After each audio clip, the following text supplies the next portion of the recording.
Vamos receber pastor Carlos Ribas com uma salva de palmas. Glória a Deus. Glória a Deus. Quantos estão vivos aqui, digam glória a Deus. Podemos assentar em nome do Senhor Jesus. Estou muito feliz de estar mais uma vez com os irmãos. A comunidade de Nilópolis é minha segunda casa, não é? Bispo Jaime Coelho, esse grande homem de Deus, é um dos melhores amigos que Deus tem dado para mim, minha família, meu ministério. Ele esteve já ministrando a minha igreja, abençoando o meu povo, abençoando a minha família. E eu estou realmente muito grato por Deus em estar aqui. Eu gostaria de convidar os irmãos a abrirem suas Bíblias rapidamente no livro de Josué, no capítulo 3. E eu quero falar sobre estratégias de guerra. Esta palestra Desvendando o Satanismo vai se chamar Desvendando o Satanismo 2, Estratégias de Guerra. Eu louvo a Deus pela vida dos pastores que estão aqui no altar, junto com o Bispo Jaime. Está o meu amigo pastor Mário Alberto. Deus te abençoe, Mário, que bom que você está aqui. Mário Alberto é meu amigo pessoal, sua família está aqui. O Mário esteve pregando na minha igreja, todas as unções e poder, ele fez uma turnê lá. Já é membro da igreja agora, não é? A igreja Unção e Poder, a qual eu sou presidente no Brasil e sou pastor da igreja sede, mando um abraço aos irmãos. Nós também estamos transmitindo pela internet, tem muitos irmãos, inclusive a igreja Unção e Poder de Ampere, onde você pregou naquele clube grande lá, está assistindo, todos eles se reuniram para assistir ao vivo hoje pela internet. Deus abençoe em nome de Jesus. Eu quero também, eu não posso esquecer disso, eu quero dedicar a gravação dessa mensagem a uma ovelha que eu tenho da igreja de Chapecó. É o Arthur, é um menininho ele deve ter uns 8 ou 9 anos de idade. E ele assistiu uma ministração minha do Desvendando o Satanismo na cidade de Nova Itaberaba, Santa Catarina, e comprou DVD, e depois daquilo ele evangelizou a família inteira, com 8 anos de idade, até que levaram o DVD dele embora. Emprestou o DVD para alguém e não devolveram. Ele foi e comprou mais um, e eu falei: Arthur, você é um guerreirinho de Deus, 8 anos de idade. Então, em nome do Senhor Jesus, Arthur, eu profetizo na tua vida que você vai ser um profeta de Deus entre as nações, em nome de Jesus. Livro de Josué, capítulo 3, verso 1, diz assim: levantou-se, pois, Josué de madrugada, e partiram de Sitim, e vieram até o Jordão, ele e todos os filhos de Israel, e pousaram ali antes que passassem.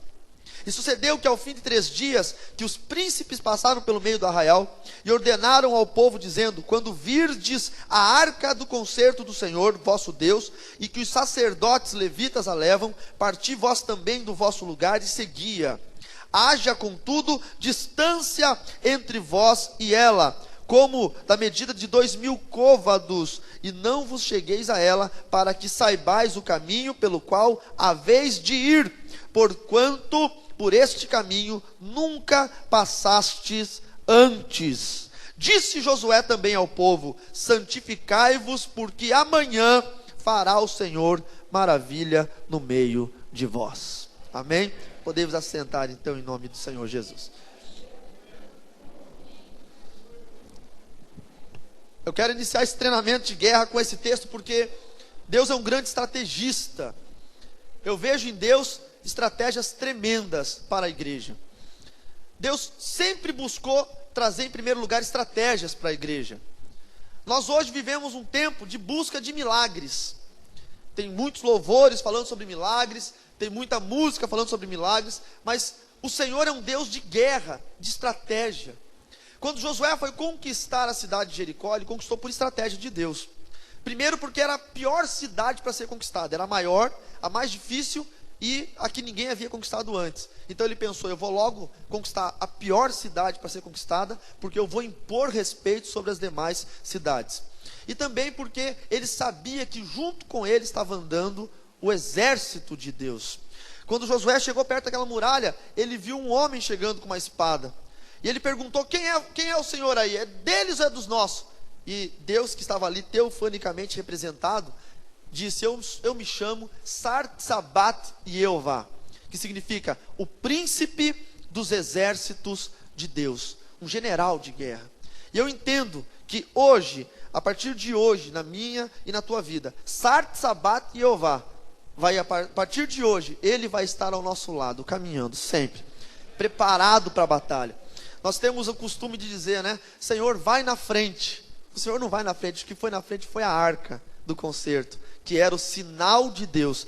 2.000 côvados o Senhor andou do lado dele, colado com ele. O Senhor vai andar colado conosco a partir de hoje. Qual é a diferença entre um milagre e uma estratégia de guerra? O milagre é passivo. O milagre você tem que esperar acontecer.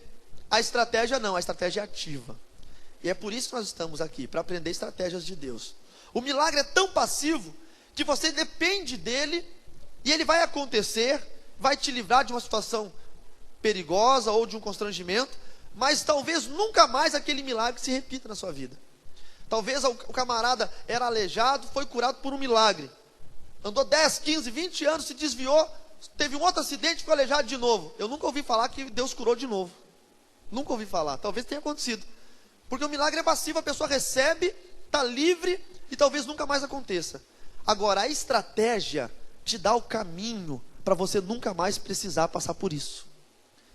Um exemplo que eu sempre dou nas palestras que eu ministro pelo Brasil, estratégia de crescimento da igreja, não é? Podemos orar e Deus mandar por um milagre uma nação para dentro da nossa igreja. Mas nós também podemos gerar estratégias. E quando nós aprendemos a fazer isso, nós podemos ensinar para vários outros como eles devem fazer aquilo. Agora eu não posso ensinar para os outros como ele faz para receber o milagre de Deus. Milagre é Deus que manda para quem Ele quer. Estratégia é o que nós precisamos nos dias de hoje. Existem famílias destruídas por obras de magia negra, por obras de satanismo, por obras de baixa magia, de candomblé, de umbanda, de quimbanda, por obras de tantas coisas. Eu estava passando ontem para ir ministrar a palavra numa outra igreja, e eu passei por um viaduto, tinha um cartaz escrito bem assim: trago a pessoa amada em 7 dias. Aí andamos um pouquinho mais, num poste tinha um cartaz: trago a pessoa amada em 5 dias. A concorrência está terrível aqui no Rio de Janeiro. Aí passando numa outra rua tinha um muro: trago em 3 dias. Aí lá na frente uma ponte: trago em 1 dia. Eu fiquei pensando, se eu andar mais um pouquinho vai estar escrito assim: olhe para o teu lado, a pessoa amada está ali. De tão rápido que a concorrência no mundo espiritual está acontecendo. O diabo está seduzindo tanto e está ganhando tanta gente, porque eles têm estratégias de trabalho. Nós somos o povo do Deus estrategista. Nós somos membros do exército de Sar-Sabat Jeová, o Deus da estratégia. E ficamos patinando, esperando algo passivamente. Ei, entenda uma coisa: Deus te deu uma mente maravilhosa, uma inteligência poderosa, para você receber do Senhor as mais grandiosas estratégias que Ele tem para o teu crescimento. Você vai ganhar a tua família assim, com estratégia de Deus. Você vai ganhar o teu povo com estratégia de Deus. Você vai sair da crise com estratégia de Deus. O Senhor vai te ungir e vai liberar sobre você uma estratégia poderosa nesta noite. E você vai ser um grande campeão. Prepare-te, santifique-te, porque amanhã vai ter uma grande vitória na sua vida. Amanhã. Eu fico pensando que estratégia precisa de quê? De planejamento. Não é? Planejamento. Como é que nós planejamos algo? O planejamento é a raiz da estratégia. Eu vejo sempre testemunhos de alguns irmãos por onde eu ando, sobre estratégias que eles tiveram para ganhar almas, não é? O bispo Jaime me contou a história do pastor que pregou aqui na sua igreja, que ganhou almas em Minas Gerais, com uma estratégia que colocou a Bíblia com pano, a santa que cura. E era uma cidade muito idólatra, e ninguém gostava dos evangélicos. Ele botou uma Bíblia, um pano, e disse: essa santa vai curar. E ninguém via o que tinha embaixo do pano. E aí todo mundo ia para o culto, lotou a igreja, curou muita gente. No último dia, que santa é essa? Quando tirou o pano, era a santa palavra de Deus. Estratégia de Deus. Deus seja louvado por esse pastor. Como é o nome do pastor? Gilmar Brandão. Que Deus seja louvado pela vida do pastor Gilmar Brandão. Estratégia gera vitória. Eu vejo no Novo Testamento estratégias de Deus, né? O apóstolo Paulo, o apóstolo Pedro, gerando estratégias para a igreja. Uns dizendo, sabe, mulher, seja sábia, você vai ganhar o teu marido com a boca fechada. E aí nós começamos a pensar que muitas irmãs não ganham seus maridos porque não buscam estratégia de Deus. Ficam falando em casa. O marido não é crente, não gosta dos crentes. A mulher se converteu, virou crente, e agora para ela tudo é demônio, tudo é mundo espiritual, tudo é não sei o que. O cara nunca vai querer ser crente. Tem que ter uma estratégia. Como montar uma estratégia? Em primeiro lugar, orando. Senhor, eu tenho uma mente apta a receber os teus planos na minha vida. Senhor, eu preciso que o Logos de Deus, no princípio era o verbo é Logos. Logos na tradução do grego é a ideia estratégica de Deus expressa em palavras. Senhor, eu preciso que o Logos, Jesus, que é a estratégia maior de Deus. Jesus no Velho Testamento tem vários nomes: Melquisedeque, rei de Salém, o anjo do Senhor, Sarte, Sabat e Jeová, o príncipe do exército de Deus. Eu preciso que o Logos de Deus me dê uma estratégia. A minha mente está aberta e propícia para receber uma estratégia. Vamos começar a lutar? Coloca a mão na sua mente em nome do Senhor Jesus. Cabeçona aí, ó. Senhor, diga: a minha mente está aberta para receber uma estratégia de Deus. Eu preciso aprender a montar estratégias para cada tipo de batalha, em nome de Jesus. Você recebe isso? Aplauda aí ao Senhor Jesus.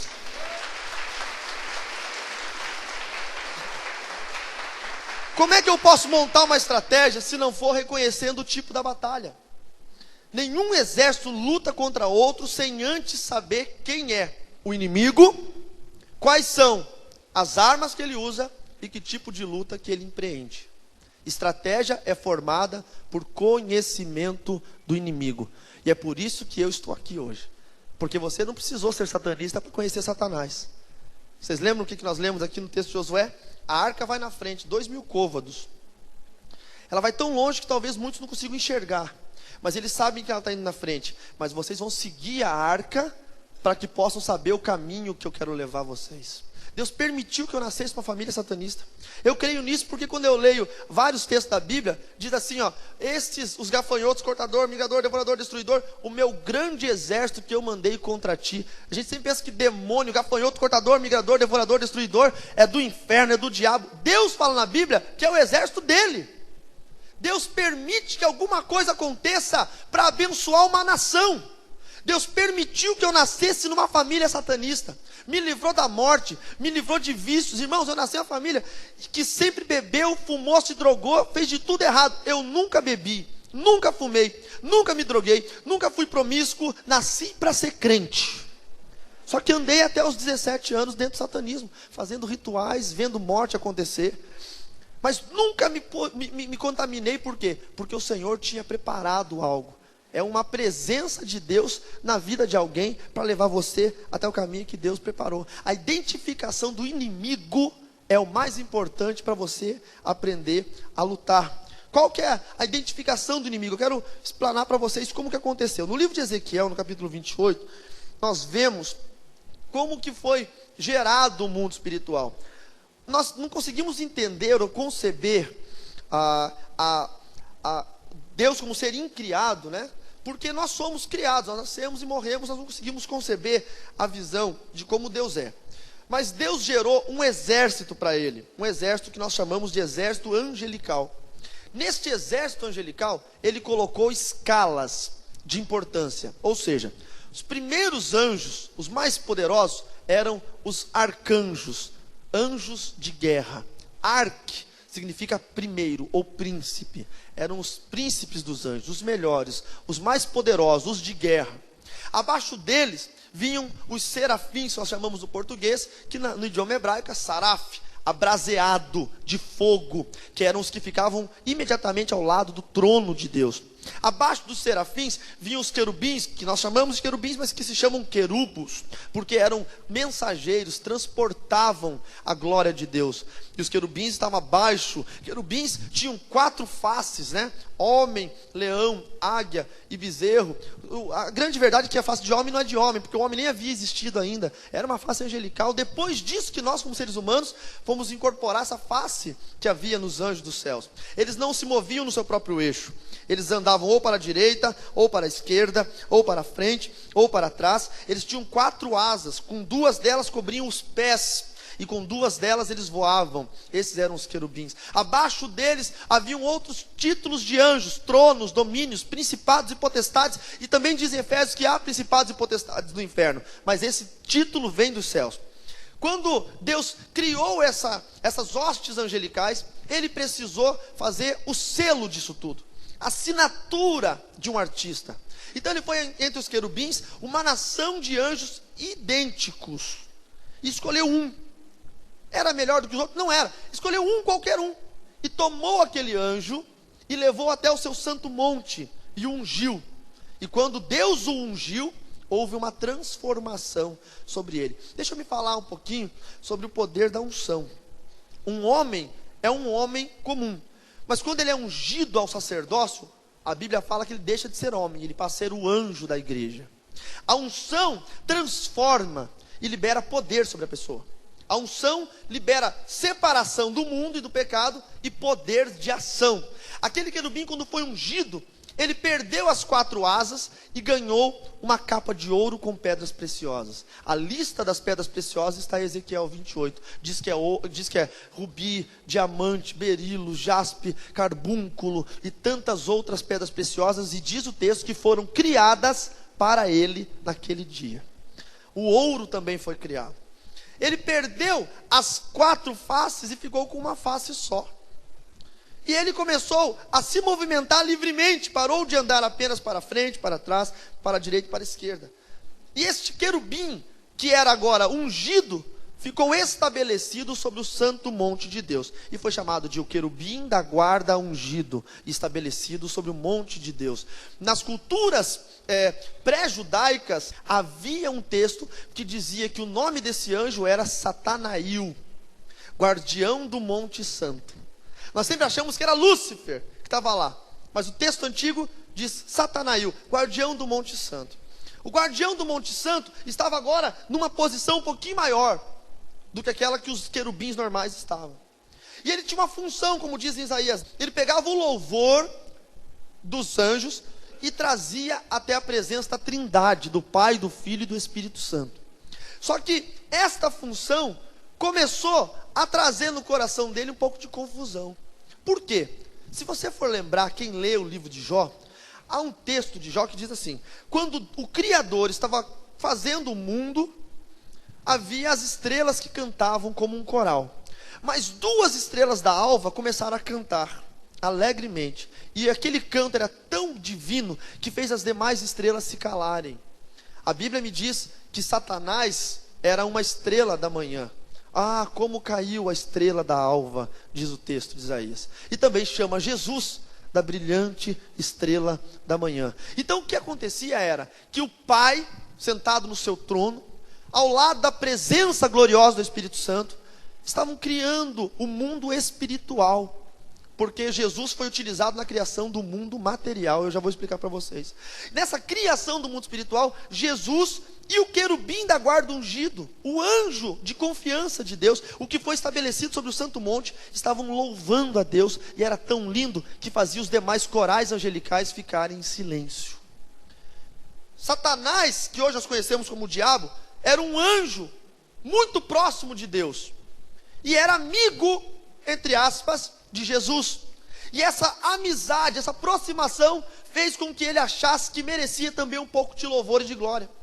Sabia que às vezes, vou entrar num parênteses aqui, tem muito crente que por ser próximo do pastor, o pastor é querido, é amável, acha que já pode chegar na casa do pastor, tirar o sapato, botar os pesão no sofá, já pode bater nas costas, aê Jaimão, como é que você está? Não é? Eu não está no meu script, depois vocês puxam minha orelha, mas a Bíblia fala que aquele que recebe um profeta na condição de profeta, ganha o galardão de profeta. Só que tem muita gente recebendo profeta na condição de qualquer um, está ganhando galardão nenhum.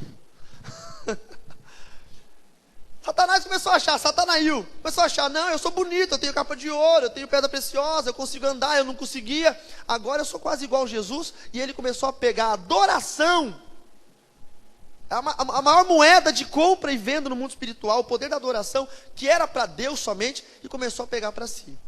E esse foi o comércio dele, que diz no capítulo 28 de Ezequiel: pelo seu comércio profanaste os teus santuários, diz o texto sagrado. O que acontece nos dias de hoje? Muitos pregadores, pastores, fazem isso. Eles vão para a casa do Senhor para glorificar o nome de Deus, mas eles tomam para si um pouco dessa glória. Aqueles pregadores que querem fazer da cambalhota, pirueta. Você quer animar a torcida? Vai no jogo de São Paulo, aqui nós estamos no Rio de Janeiro, vai no jogo do Vasco, obrigado. E aí então, queridos, com esta profanação dos santuários, A Bíblia diz no livro de Ezequiel 28, que um fogo saiu do interior do anjo Satanael, e ele foi derrubado, foi consumido e caiu por terra. Existia apenas o mundo espiritual. Diga comigo, apenas o mundo espiritual. E Deus agora derrubou o anjo caído e tinha que botar ele em algum lugar. Então qual foi a segunda criação de Deus? O mundo das trevas. Diga comigo, primeiro, o mundo espiritual. Diga em segundo, o mundo das trevas.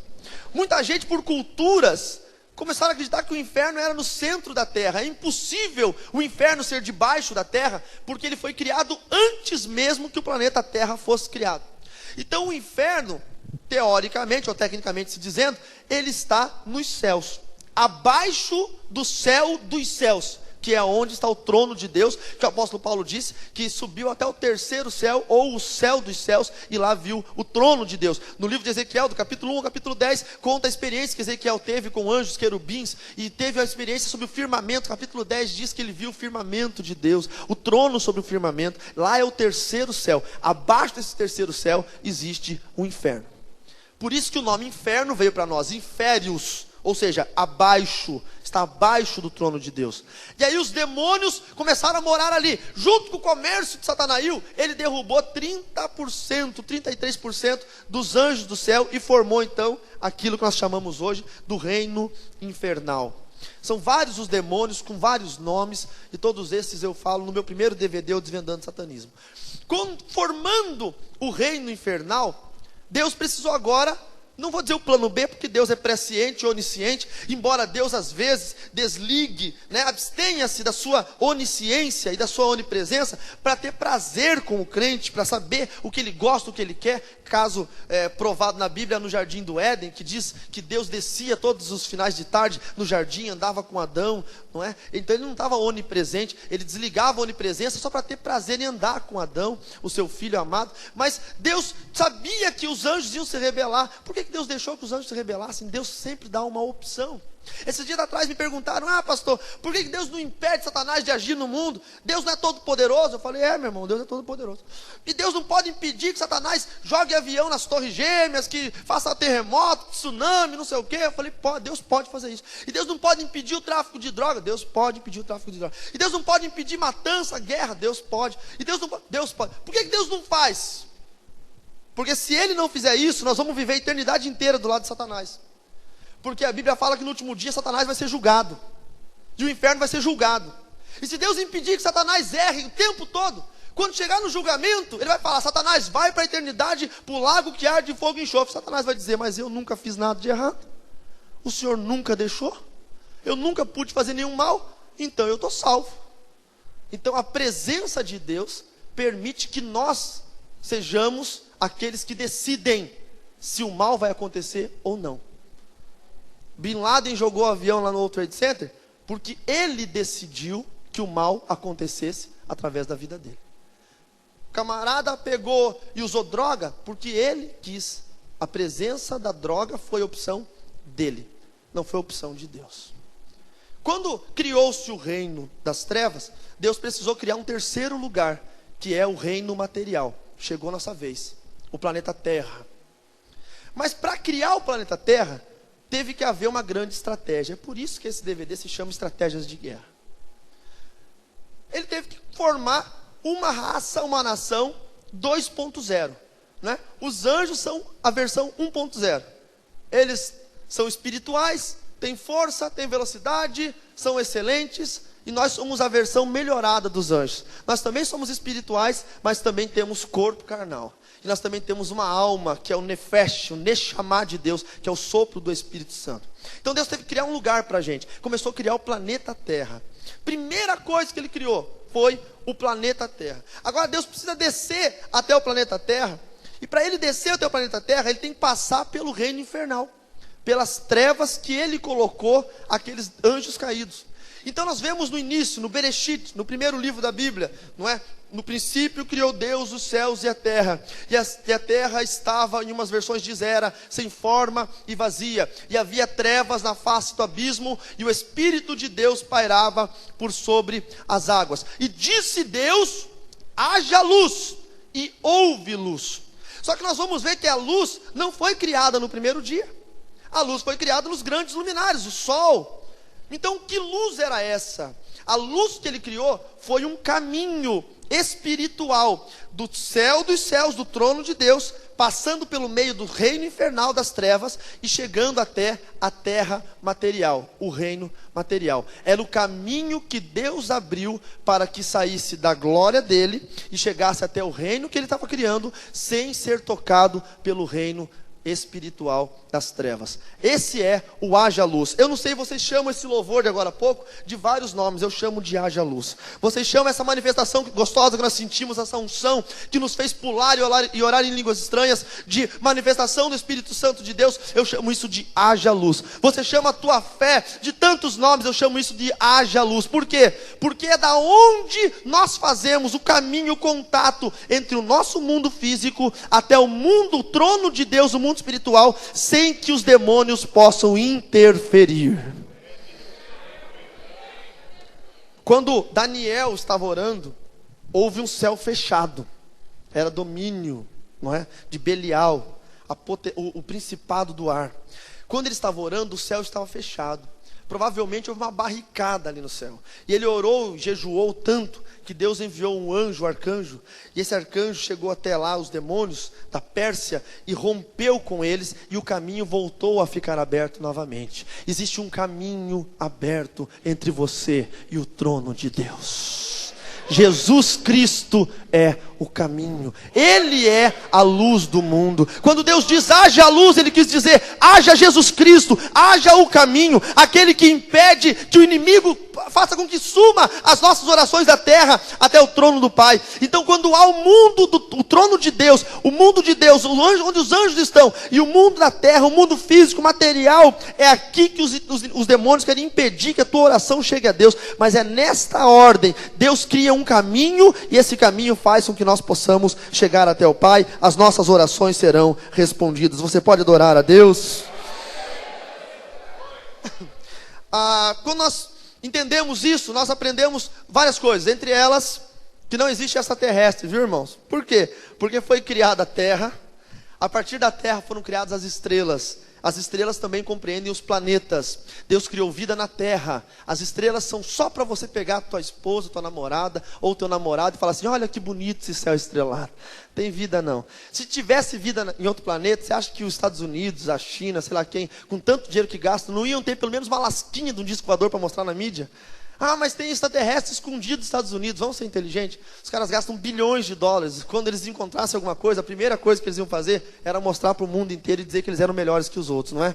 Não existe, não existe. Tudo o que foi criado foi para a glória de Deus e para adornar os céus estrelados quando você vai para o monte orar.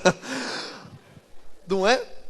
Quando eu pego e vejo também que nós estamos neste mundo hoje, nós começamos a nos preocupar então com comunhão com Deus. Diga comigo, a comunhão é o que há de mais importante numa batalha espiritual. Há uma importância muito grande hoje de nós não nos contaminarmos, porque a contaminação espiritual tira a comunhão com Deus. Eu anotei algumas coisas aqui. O modernismo trouxe uma fragilidade espiritual à igreja. Eu não sei, os mais antigos, né, os irmãos de muitos anos de igreja, lembram que há muito tempo atrás, e talvez não tanto, menos de 10 anos atrás, não havia síndrome do pânico, não é? Não havia depressão. O crente estava meio mal, ele ia orar, ele ia jejuar, ele não aceitava, dava algum problema. Eu leio muito biografia dos pais da igreja, né? E vejo problemas como aconteceu com Moody. Moody estava evangelizando, criou um tabernáculo para que os jovens tivessem escola dominical nos Estados Unidos, e pegou fogo a igreja dele, era um galpão de madeira. Ele não foi ter depressão, ele não foi procurar auxílio do governo. Enquanto o povo estava tentando apagar o fogo do galpão, ele estava entregando panfleto dizendo: o culto de domingo vai ser naquele terreno baldio ali da esquina. O povo era invencível, pastor Mário Alberto. Por quê? Porque era uma igreja fortalecida pela comunhão com Deus. O caminho estava aberto sem nenhuma interferência. Mas o modernismo nos trouxe fragilidade. Por quê? Porque hoje a ciência me diz que se eu estiver meio mal, é síndrome de não sei o quê. É síndrome do pânico, é depressão, Eu botei um monte de coisa aqui, ó. Bipolaridade, insônia, baixa autoestima, toque, que é o transtorno obsessivo compulsivo, e tantas outras coisas que a ciência tenta me fazer entender ou acreditar que eu não vou resolver com oração nunca, que eu tenho que tomar medicamento, eu tenho que me contaminar com tudo isso, e isso gera fragilidade. Eu fui pregar numa igreja no estado de São Paulo, e eu orei com pessoas, Deus me deu o direcionamento naquele culto para eu orar com pessoas que usam óculos. Eu nunca usei óculos, graças a Deus, minha família nunca usou óculos. Eu tive um pequeno problema de astigmatismo no início do meu casamento. A minha esposa, Francine, foi usada por Deus para orar comigo, me ungiu, e eu fui curado naquele dia, e nunca mais tive problema nenhum. Eu usava até um colírio caro, parei de usar, Deus me abençoou. Então naquele culto em São Paulo, Deus me deu um direcionamento para orar por pessoas que usavam óculos. E as pessoas vieram para frente. Aí eu pedi para eles automaticamente tirar os óculos. E orei com o primeiro. Aí eu orei. Aí, meu irmão, o que você não conseguia ver? Você tem o quê? Astigmatismo, miopia, o que é? Eu não consigo enxergar de longe. Então enxerga uma coisa de longe. Aí o irmão olhou. Não está acontecendo nada, pastor. Não estou vendo nada. Meu Deus do céu, vou pular para o segundo. Pulei para o segundo, pulei para o terceiro. Cara, ninguém foi curado. Falei, tá bom. Falei, irmãos, ninguém foi curado, glória a Deus, vai saber. Porque existem duas manifestações espirituais, um se chama dons de curar, ou seja, eu posso orar com você, se não sentir nada, vai para casa, semana que vem tu foi curado, vai saber. E o outro é operação de milagres, que acontece na hora. Então, pensei, operação de milagre não aconteceu, glória a Deus, vamos lá. De repente Deus me disse, manda voltar. Eu mandei voltar. Voltaram, e eu falei, vamos orar de novo, irmãos. Eu orei de novo. E aí tinha uma garota que enxergou. Não consigo nem ler a Bíblia. Começou a ler a Bíblia inteira. Eu falei, opa, Deus está curando, glória a Deus. Aí a outra senhora tirou o óculos, está curada, glória a Deus. Aí uma outra jovem, nada. E ela falou, piorou, pastor, piorou. Eu falei, meu Deus. Vou deixar a menina cega agora. Aí eu falei, vou orar de novo. Orei. Estou chegando, mas quase nada agora. Aí o Espírito Santo me disse, manda ela pisar nesse óculos.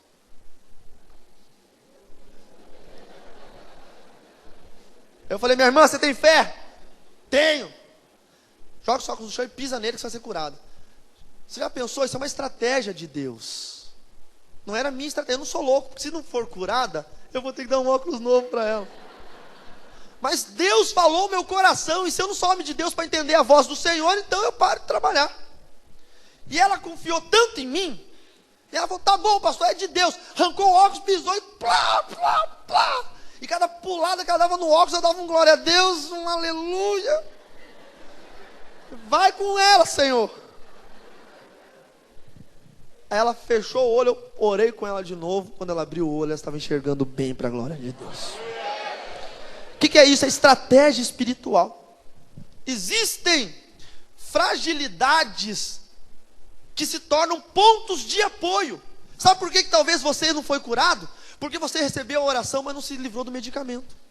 É perigoso eu falar isso, porque alguém toma medicamento para o coração e não foi chamado para ser curado, pode receber uma oração, largar o medicamento e morrer, é perigoso. Mas aquele que entende que o caminho está aberto, que a luz, haja luz, que a luz do mundo, que o Logos de Deus abriu um caminho entre você e Deus, e o mundo das trevas não pode impedir, consegue receber aquilo que pedir. A Bíblia fala, tudo o que pedires em meu nome. Quem que é o meu nome? A luz, pastor, o caminho.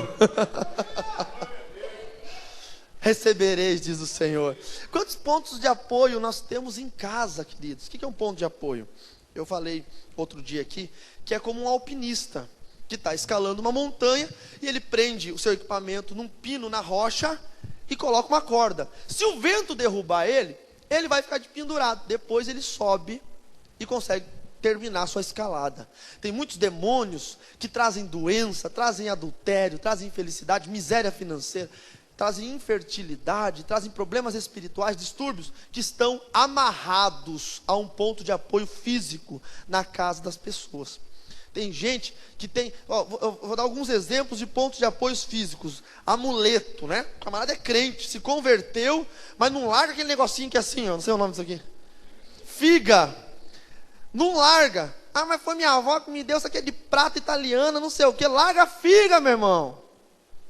não tira nunca aquela nota de $1 dobrada em triângulo na carteira. Isso é uma maldição. Foi nessa igreja que eu rasguei um monte de nota de $1? Não, foi uma outra que eu fui pregar. E tinha um monte de irmão com nota de $1. Eu falei, se você tem fé, vem aqui para frente, nós vamos rasgar tudo. Rasgamos um monte. Por quê? Porque isso é maldição, isso não dá sorte, isso dá azar. Se esse negócio desse sorte, valia $100, não valia $1. $1 dá azar, irmãos. Outro ponto de apoio físico, quadros. Vocês já viram um quadro antigo, né? A pessoa se converteu, mas ele ainda tem na parede da casa dele um quadro com uma foto da primeira comunhão, com a velhinha na mão.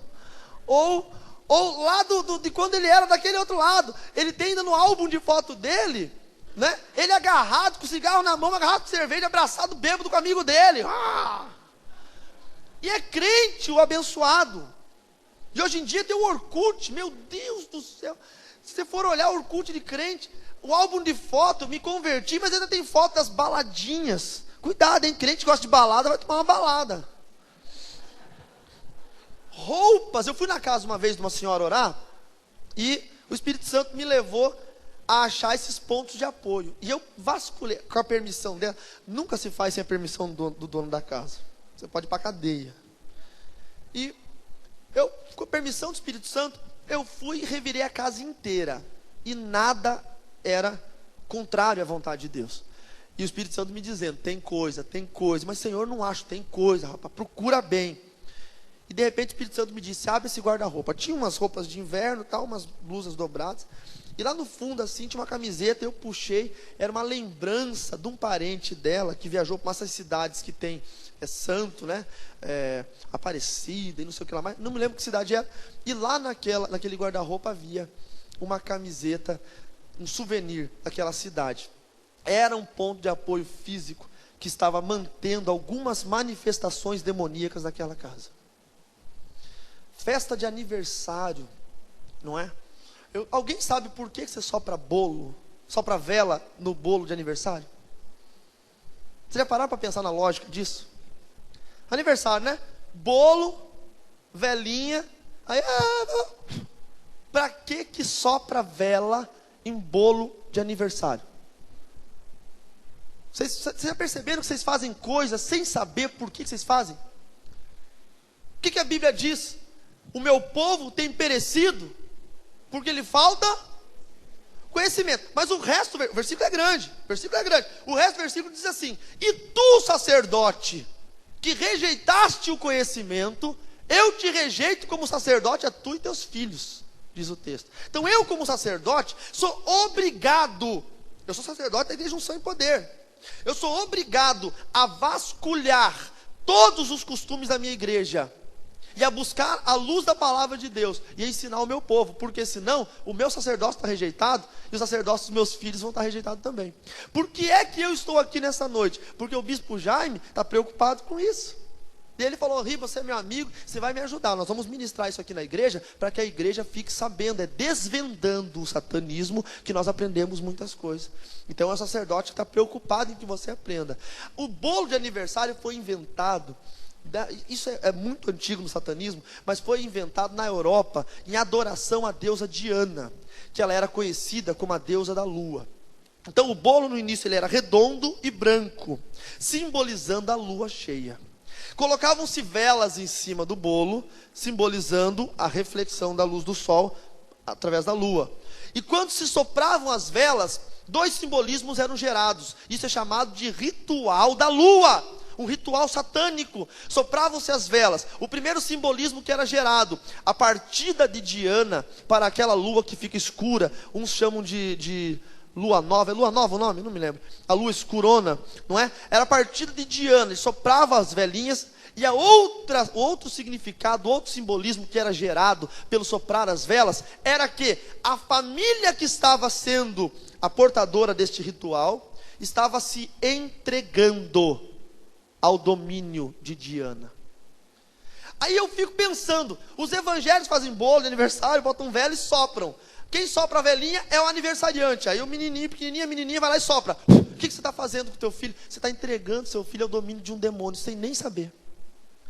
Mas pastor, mas é que eu gosto tanto, pelo amor de Deus, você gosta mais de uma vela ou de Deus?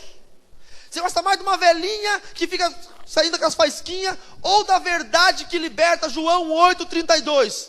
Você gosta mais da velinha que fica com um raiozinho, ou do teu filho? Aí ninguém entende por que tem tanto filho de crente desviado. Porque são legalidades, pontos de apoio físico, não custa nada. Esse dia eu estava em Salvador, falando com um colega meu, crente, ele é presbítero de uma igreja respeitada, homem de Deus, e me falando, pastor, eu tomo vinho, pastor, eu tomo vinho. Meu irmão, cuidado com o vinho, meu irmão. Não, eu tomo vinho, eu tomo só uns 2 cálices aqui, uns 3 cálices ali, uns 4 cálices lá, e cálice, você me deixa louco.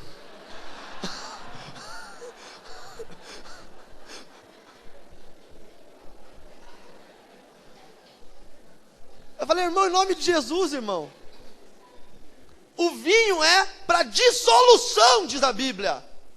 Embriaguei-vos do Espírito. No grego, pleuru pneumate, sejam cheios do Espírito. Aí ele falou, não, mas é que eu não sou dominado pelo vinho. Irmão, não é questão de domínio. A Bíblia fala, todas as coisas me são listas, nem todas me convêm, não serei dominado por nenhuma delas. Não, pastor, mas é que o vinho... Meu irmão, você percebeu que você está há 20 minutos tentando me convencer que beber é de Deus? É ponto de apoio. Você ama mais a Deus ou ama mais o vinho? Mais a Deus. Custa por amor ao teu Deus você simplesmente não beber mais? Para agradar a Deus? Ou esse vinho é mais forte do que o teu amor a Deus? Ele abaixou a cabeça, encheu o olho de lágrimas e disse, pastor, me perdoa, eu não sei o que eu estava falando com o senhor, pastor. Tem gente que busca alternativa, e até nas escrituras, para conseguir comprovar o seu pecado. Isso é ponto de apoio. É um demônio que já está amarrado no camarada, e não quer largar o osso nem a pau. Ele está preso, acorrentado. Eu já vi crente me dizer que fumar pode. Aí eles encontraram o príncipe dos pregadores, Spurgeon, que tem numa das biografias dele, escrito, o apreço de Spurgeon por finos cigarros. Olha, Spurgeon era o príncipe dos pregadores, e ele fumava, então eu também posso fumar. E a Bíblia fala que muitos chegarão naquela hora e dirão, Senhor, eu ganhei almas, eu curei pessoas, eu preguei a tua palavra, e o Senhor vai dizer, afasta-se de mim, maldito, eu não te conheço. Nós temos o costume de seguir exemplos de homens. Não se esqueçam do haja luz. Há um caminho aberto entre nós e Deus. Existe também pontos de apoio espiritual. Quais são, né? Pactos religiosos. Meu Deus do céu. Quantos pactos religiosos eu fiz antes de conhecer a Jesus como Salvador? Mas acho que mais de 10 mil com certeza.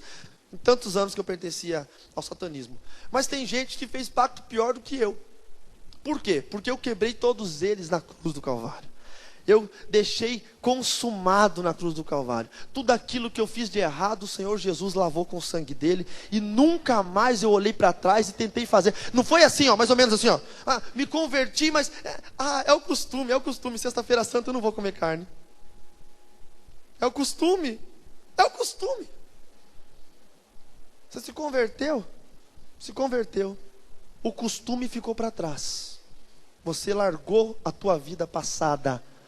Para trás ficaram as coisas passadas. E eu sigo para o alvo, para a soberana vocação de Deus em Cristo Jesus. Simpatia. O menino está com soluço. Fica ali uma fita vermelha no braço dele, um negócio na testa para quebrante. A visita vai vir, pelo amor de Deus. Bota uma vassoura de ponta cabeça atrás da porta, para a visita não entrar. Meu Deus do céu, tem uma escada na rua, não passa debaixo da escada que se dá um azar. Não quebra o espelho, irmão, que é 7 anos de azar. Derrubou sal na mesa, sangue de Jesus tem poder. Pactos religiosos. Costumes malignos. Não deixa o chinelo virado que a mãe morre. O que é que tem a ver o chinelo com a Santa Mãe? Não anda de costa que pisa no cabelo da santa. E tem umas mais modernas, né? Não toma manga com leite que dá dor de barriga. Meu Deus. Entenda a importância de seguir a palavra de Deus, irmãos. Entenda a importância de seguir o Evangelho de Cristo. Teve gente que me disse assim: é impossível seguir a palavra de Deus. E eu disse para ele: então é impossível ir para o céu, irmão. Se é impossível seguir a verdade que liberta, é impossível ser salvo. É possível. A palavra de Deus é perfeita, ela é completa, ela ensina até a amar. Ela ensina a ficar bravo, mas não pecar. Ela ensina a avançar. Ela é o livro mais completo, perfeito. E eu ouso em dizer que isso aqui, é a expressão física da vontade de Deus. É um testamento. Quando uma pessoa vai morrer e vai deixar os bens para os parentes, ele chama quem? Um advogado. Não é, pastor Mário Alberto? Faz direito. Chama um advogado. E aí o advogado escreve o quê? Um testamento que contém a vontade daquele para os seus futuros. E o que é a Bíblia Sagrada? É Velho e Novo Testamento. Aqui contém a vontade de Deus para a tua vida. Os bens de Deus estão escritos aqui para você viver bem, e viver em riqueza, e viver em prosperidade. A tua herança está escrita aqui dentro.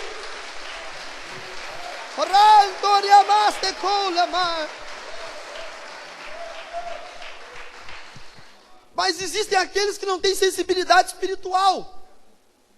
E Deus ama tanto a igreja, que Ele não fala só com os profetas não, irmãos. Ele fala com a pessoa comum também. Ele fala com o novo convertido também. Deus ama tanto a igreja, que Ele coloca sinais no mundo físico. Tem uma história tão bonitinha, que eu ouvi quando era criança, de Joãozinho e Maria, que foram numa floresta e se perderam. Vocês lembram daquela? Que eles jogaram uns negocinhos de pão no caminho, os passarinhos comeram, aí perderam o caminho. Aí, se eu não me engano, depois jogaram umas pedras e o passarinho não comeu, né? Se fosse nos dias de hoje, tinham comido, porque o passarinho está comendo até pedra hoje em dia. É um sinal, é uma pista. Tem gente que é tão profeta, que consegue ver anjo, que vê demônio, que vê não sei quem, não é? Que vê tudo. O camarada vê tudo, né? Ele profetiza até para ele mesmo. Ele vai orar sozinho, ele profetiza para ele mesmo, para não perder o costume. Mas tem gente que não tem nada disso. Eu não vou perguntar aqui, mas com certeza existem pessoas aqui que não têm uma experiência espiritual tão profunda, que nunca viu nada espiritual, que não é nem batizado com o Espírito Santo. Tem gente que está assistindo essa gravação que nunca foi batizado com o Espírito Santo, e talvez nem busque isso, porque é de uma igreja tradicional, que nem ensina tanto isso. E a Bíblia Sagrada nos garante que ainda assim a salvação é pelo arrependimento dos seus pecados, não é pelo batismo. Então nós entendemos que não são só os super espirituais que ouvem a Deus. Os que não têm experiência espiritual, eles recebem de Deus o que eu chamo de sinais de Deus no nosso mundo físico. Deus conhece e entende a capacidade espiritual de cada uma das suas ovelhas. Deus sabe o quanto Ele pode falar com você e o quanto você consegue ouvir. Mas se você não consegue ouvir espiritualmente, Deus deixa sinais. Sinais. E esses sinais no mundo físico podem nos guiar e podem nos salvar. Muitos são os sinais. Eu vou dar um exemplo de sinal. O camarada estava andando, o carro dele quebrou. Aí ele não conhecia Deus, era novo convertido. Quebrou no meio de uma estrada, no escuro, perto de uma comunidade perigosa, estava tendo guerra de facção criminosa. E não veio ninguém para ajudar ele. E ele nunca viu o Espírito Santo, nunca viu o anjo, nunca. Ele fez uma oração, e a oração dele foi mais ou menos assim: Deus, me ajuda, eu estou frito. Nisso parou um camarada com um carro velho do lado dele, falou: ei, meu irmão, está precisando de ajuda? Falou: pô, meu filho, mas você caiu do céu, hein? Porque eu estava orando agora. Peraí que eu dei uma corda aqui, abriu o porta-mala, amarrou a cordinha no negócio, no para-choque, amarrou ali no carro dele, e foi puxando, e foi puxando, e foi puxando, foi puxando, e foi puxando, e foi puxando. E quando chegou num determinado lugar, acabou a gasolina do carro velho do irmão lá. Acabou a gasolina, né? Porque carro velho sempre acaba a gasolina, né? E aí, acabou na frente de uma igreja evangélica. Na frente. Hoje em dia não é tão difícil, porque você pode andar 10 metros e você acha uma igreja evangélica. Graças a Deus por isso. Graças a Deus. mas parou na frente de uma igreja evangélica. Ele chegou e entrou naquela igreja, foi recebido pelo pastor, e ele estava novo convertido, sabe aquele novo convertido que está assim, ó, procurando uma igreja batista, uma Assembleia de Deus, uma metodista, uma quadrangular, eu quero ver onde é que eu me encaixo, né? Deus preparou tantas lindas denominações para que ninguém fique sem um lugar para congregar. Tem um lugar para você, procura bem, tu vai achar, teu lugar está preparado. E aí, ele parou naquela igreja, quando ele viu aquela igreja assim, ó, é mais ou menos quando eu venho para o Rio de Janeiro e eu entro na comunidade de Nilópolis. Não exagerando, não é, Mário? Eu e o Mário Alberto, ele é de outra denominação, nós conversamos a mesma coisa. A gente entra aqui, parece que você mergulhou numa piscina de gelatina, tem tanta unção aqui dentro, você fica assim, bló. Aí ele entrou naquela igreja, e ali ele sentiu comunhão, conheceu o pastor ajudou ele, e ele falou, vou congregar aqui, e ali ele conheceu uma varoa bonita, casar com mulher feia é pecado, diga amém. E aí ele pegou e casou, e tem a família dele na igreja. Sinais de Deus no mundo físico.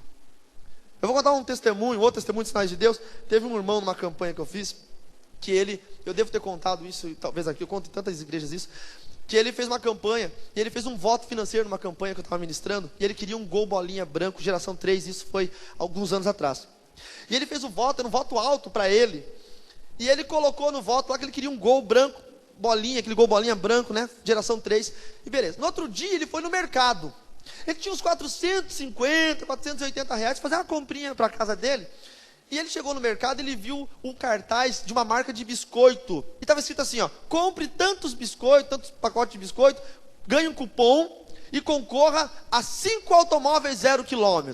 Qual era o carro que estava estampado no cartaz? Um Gol bolinha branco, geração 3. Ele pegou os 480 reais que ele tinha no bolso, comprou tudo em biscoito recheado. Ele ganhou o carro, irmãos. Ele pegou tanto cupom, Deus abençoou a fé e a visão dele, estratégia, e ele ganhou o carro. Agora tem muito crente que faz um voto ou algo assim, e pede o carro, aí ele passa no mercado, vê um cartaz, ganha o carro. Não, mas eu fiz um voto, não vou comprar biscoito, ganhar cupom, Deus vai mandar na porta da minha casa, não é.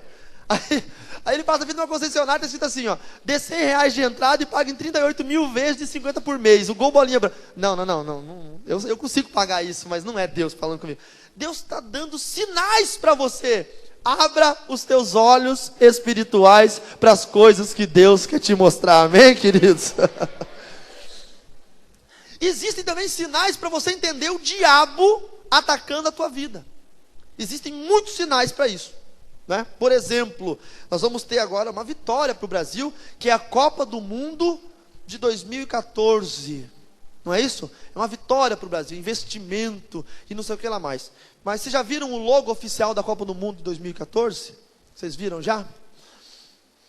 O logo oficial, ele tem uma forma de mão segurando, né, o troféu, as mãos segurando a bola, vira o troféu da Copa, mas é exatamente igual a uma foto de Chico Xavier recebendo um espírito maligno e transliterando, psicografando um livro, e essa psicografia gera uma foto famosa dele, né? Alguns irmãos estão vendo aqui, e é exatamente o logo da Copa de 2014. Vocês conseguiram ver isso? Vocês pararam para perceber que sempre que há um ajuntamento de pessoas de várias nações, junto com essas pessoas, vem alguém do mundo espiritual. Se houver um congresso mundial de várias igrejas, de vários países, anjos do Senhor vão todos juntos com os crentes. Mas se houver uma Copa do Mundo, tem demônio de tudo quanto é nação querendo entrar no nosso país. Isso é um sinal do mundo físico que está refletindo uma realidade no mundo espiritual. Por isso nós temos 4 anos para começar a interceder pelo Brasil para a Copa do Mundo de 2014. A prova de que o diabo já está atacando é que o Morumbi em São Paulo já não foi nem aprovado pela FIFA. É um dos melhores estádios que poderiam ter a abertura da Copa, já não foi nem aprovado. Por quê? Porque o inimigo quer envergonhar o Brasil. O Brasil está crescendo em proporção, está crescendo em grandiosidade perante o mundo, e o diabo quer humilhar a nossa nação, e vai ser o único país na história da Copa do Mundo que não vai conseguir fazer uma Copa. E nós vamos ser humilhados e vamos ser comparados aos piores países do mundo. Nós temos que orar, irmãos. Orar, e cada igreja tem que se programar. Esse DVD vai ter 4 anos para isso. Se programar com equipes de evangelização nos jogos, com equipes, porque a nossa seleção é a seleção que tem o maior número de evangélicos atuantes na seleção. Nós vamos, não estou nem falando de ganhar a Copa do Mundo ou não, irmãos, mas nós vamos ganhar almas para Jesus através disso. Deus já está permitindo que nós vejamos no mundo físico um sinal do que está preparado para 2014. Nós temos que congregar em oração para vencer essa batalha em nome de Jesus, amém? Eu quero falar para os irmãos um pouquinho sobre as festas mágicas do satanismo. Tudo isso que eu estou falando é um preparo, porque depois eu quero fazer aqui umas explicações sobre como lutar. Eu vou explicar graficamente como funciona jejum, oração e tal, e você vai entender como que os demônios agem, aonde que eles se alojam. Demônio fica onde, né? Fica no corpo da pessoa? Fica, onde é que fica? Nós vamos mostrar isso hoje graficamente. Existem 8 festas mágicas no ano que todo satanista ele obedece. Os satanistas de todas as áreas, seja satanista de áreas mais pesadas, seja os mais lights, que são chamados de Wiccans, do satanismo Wicca, que muitos dizem que é uma teurgia, uma magia branca, mas na verdade não existe magia branca ou magia negra. Toda magia ela vem do inferno. O que acontece com a teurgia, com a magia branca, é que ela tem que manipular fisicamente alguma coisa. Ou seja, o feiticeiro da teurgia, ele vai curar uma pessoa. Ele tem que tirar a saúde de alguém para trazer para aquela pessoa. Se ele vai trazer prosperidade numa lavoura, de uma fazenda, ele tem que secar uma outra para poder trazer a prosperidade para aquela. É uma manipulação. Não há forma no mundo físico ou espiritual de o diabo criar alguma coisa. Ele é criatura tanto quanto nós. O único criador se chama Jeová, é o Deus poderoso. A primeira festa mágica, que se chama Yule, e talvez algumas representações apareçam na tela para vocês, é a festa do solstício de inverno, só que isso no hemisfério norte, tá? Ela é comemorada 21 de dezembro no hemisfério norte, e aqui no Brasil começa amanhã, 21 de junho, tá? Essa festa de Yule é uma festa de consagração para eles, a consagração espiritual. Se comemora o Natal no dia 25 de dezembro, mas na verdade Deus permitiu que Jesus viesse em carne como homem na terra no mês de setembro. Isso a Bíblia nos mostra. Por quê? Porque setembro era a época da festa das cabanas, a festa dos tabernáculos. E era a época que o clima era ameno. Não era um clima de inverno, era um clima que estava entre o final do calor com o início do clima mais ameno. Então, as pessoas poderiam fazer as suas peregrinações, como foi congregado o povo, para que fosse uma peregrinação para um censo. E aí que Maria foi grávida e acabou tendo Jesus, nosso Salvador. Então, nós vemos isso através de uma representação gráfica sobre os turnos, não é? E Maria acabou concebendo 6 meses depois da sua prima Isabel, que teve João Batista. João Batista é primo de Jesus, 6 meses mais velho.